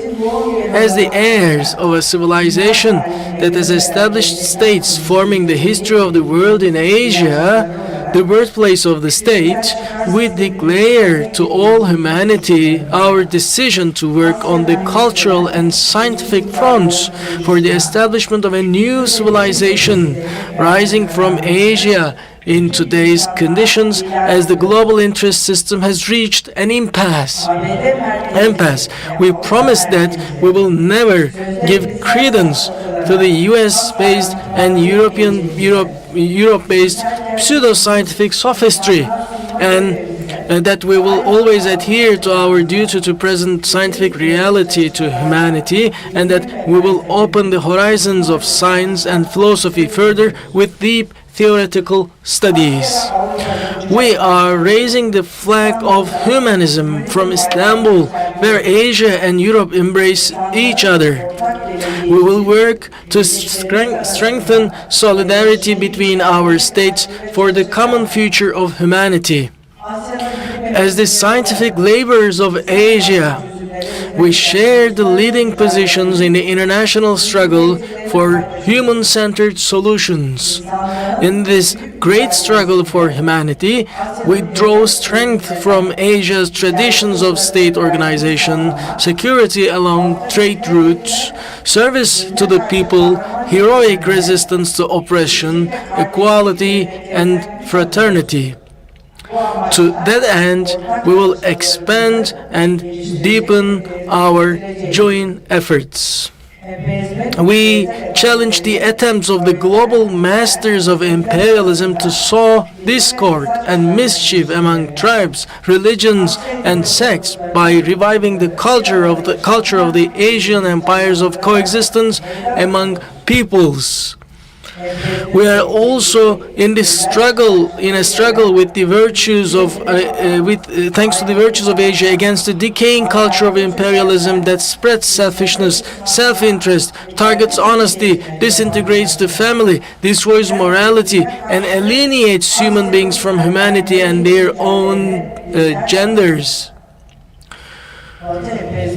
We are aware that our states and peoples are fighting heroically for all humanity on the fronts of the Pacific Ocean, the South China Sea, the Oman Sea, the Mediterranean, and the Black Sea against the exploitation, oppression, and domination of the Western imperialism.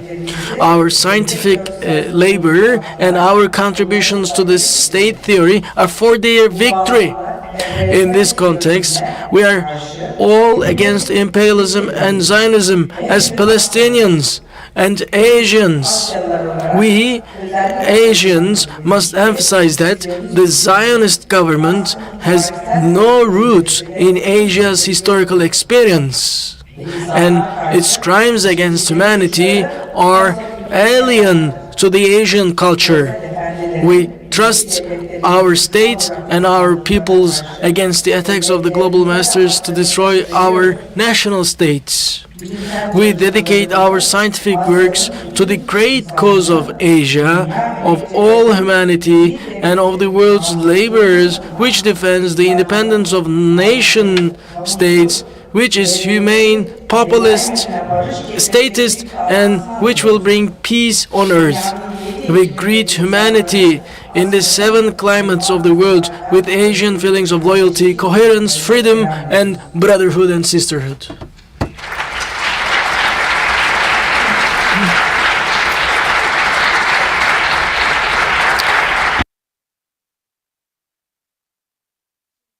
Now,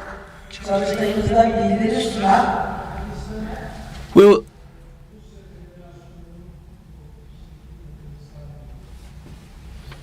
let's call Tatarstan within the Russian Federation, within the Federation of, this may be understood otherwise, then okay, we will correct it. Now, I submit it to your votes. First, would like to get the votes of our scholars and scientists who presented their lectures in our workshop, and then we can get a vote of tendency or inclination from the entire hall. I would kindly ask our scholars to approve of this declaration. Those saying yes.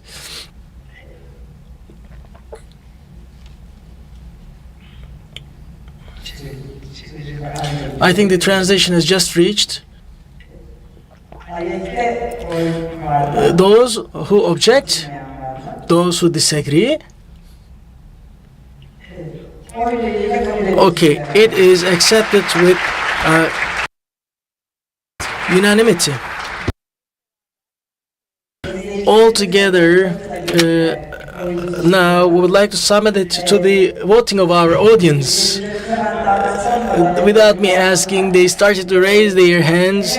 Those who are in favor for our declaration, those who are against it, no vote for imperialism, right? Thank you very much.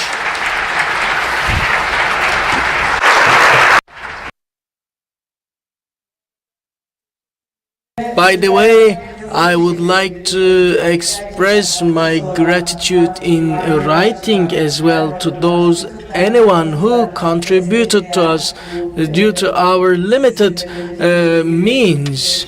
As you stated, our colleagues from Uzmer, from Vatan Party, contributed a lot all the dedicated friends and colleagues who have this determined fight against imperialism. And of course, we're expressing this gratitude on behalf of the Erzincan Rectorate. We are together, we are combined in this event. I'm also their spokesperson. Thank you very much once again for your kind contributions.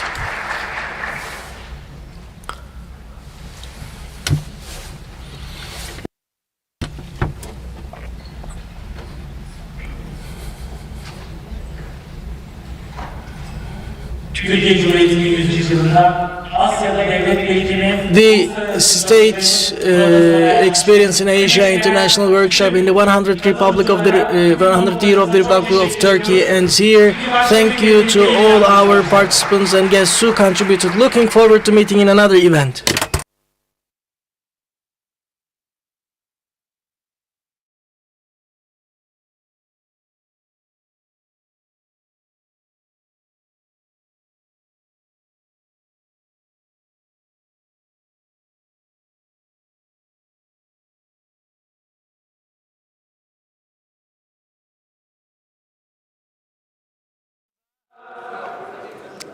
Tebliğlerini sunan bütün bilim insanlarımızı, şu an burada bulunan bütün bilim insanlarımızı sahneye davet We ediyoruz. invite all our scientists who delivered speeches to the stage for a group photo. Çekileceğiz.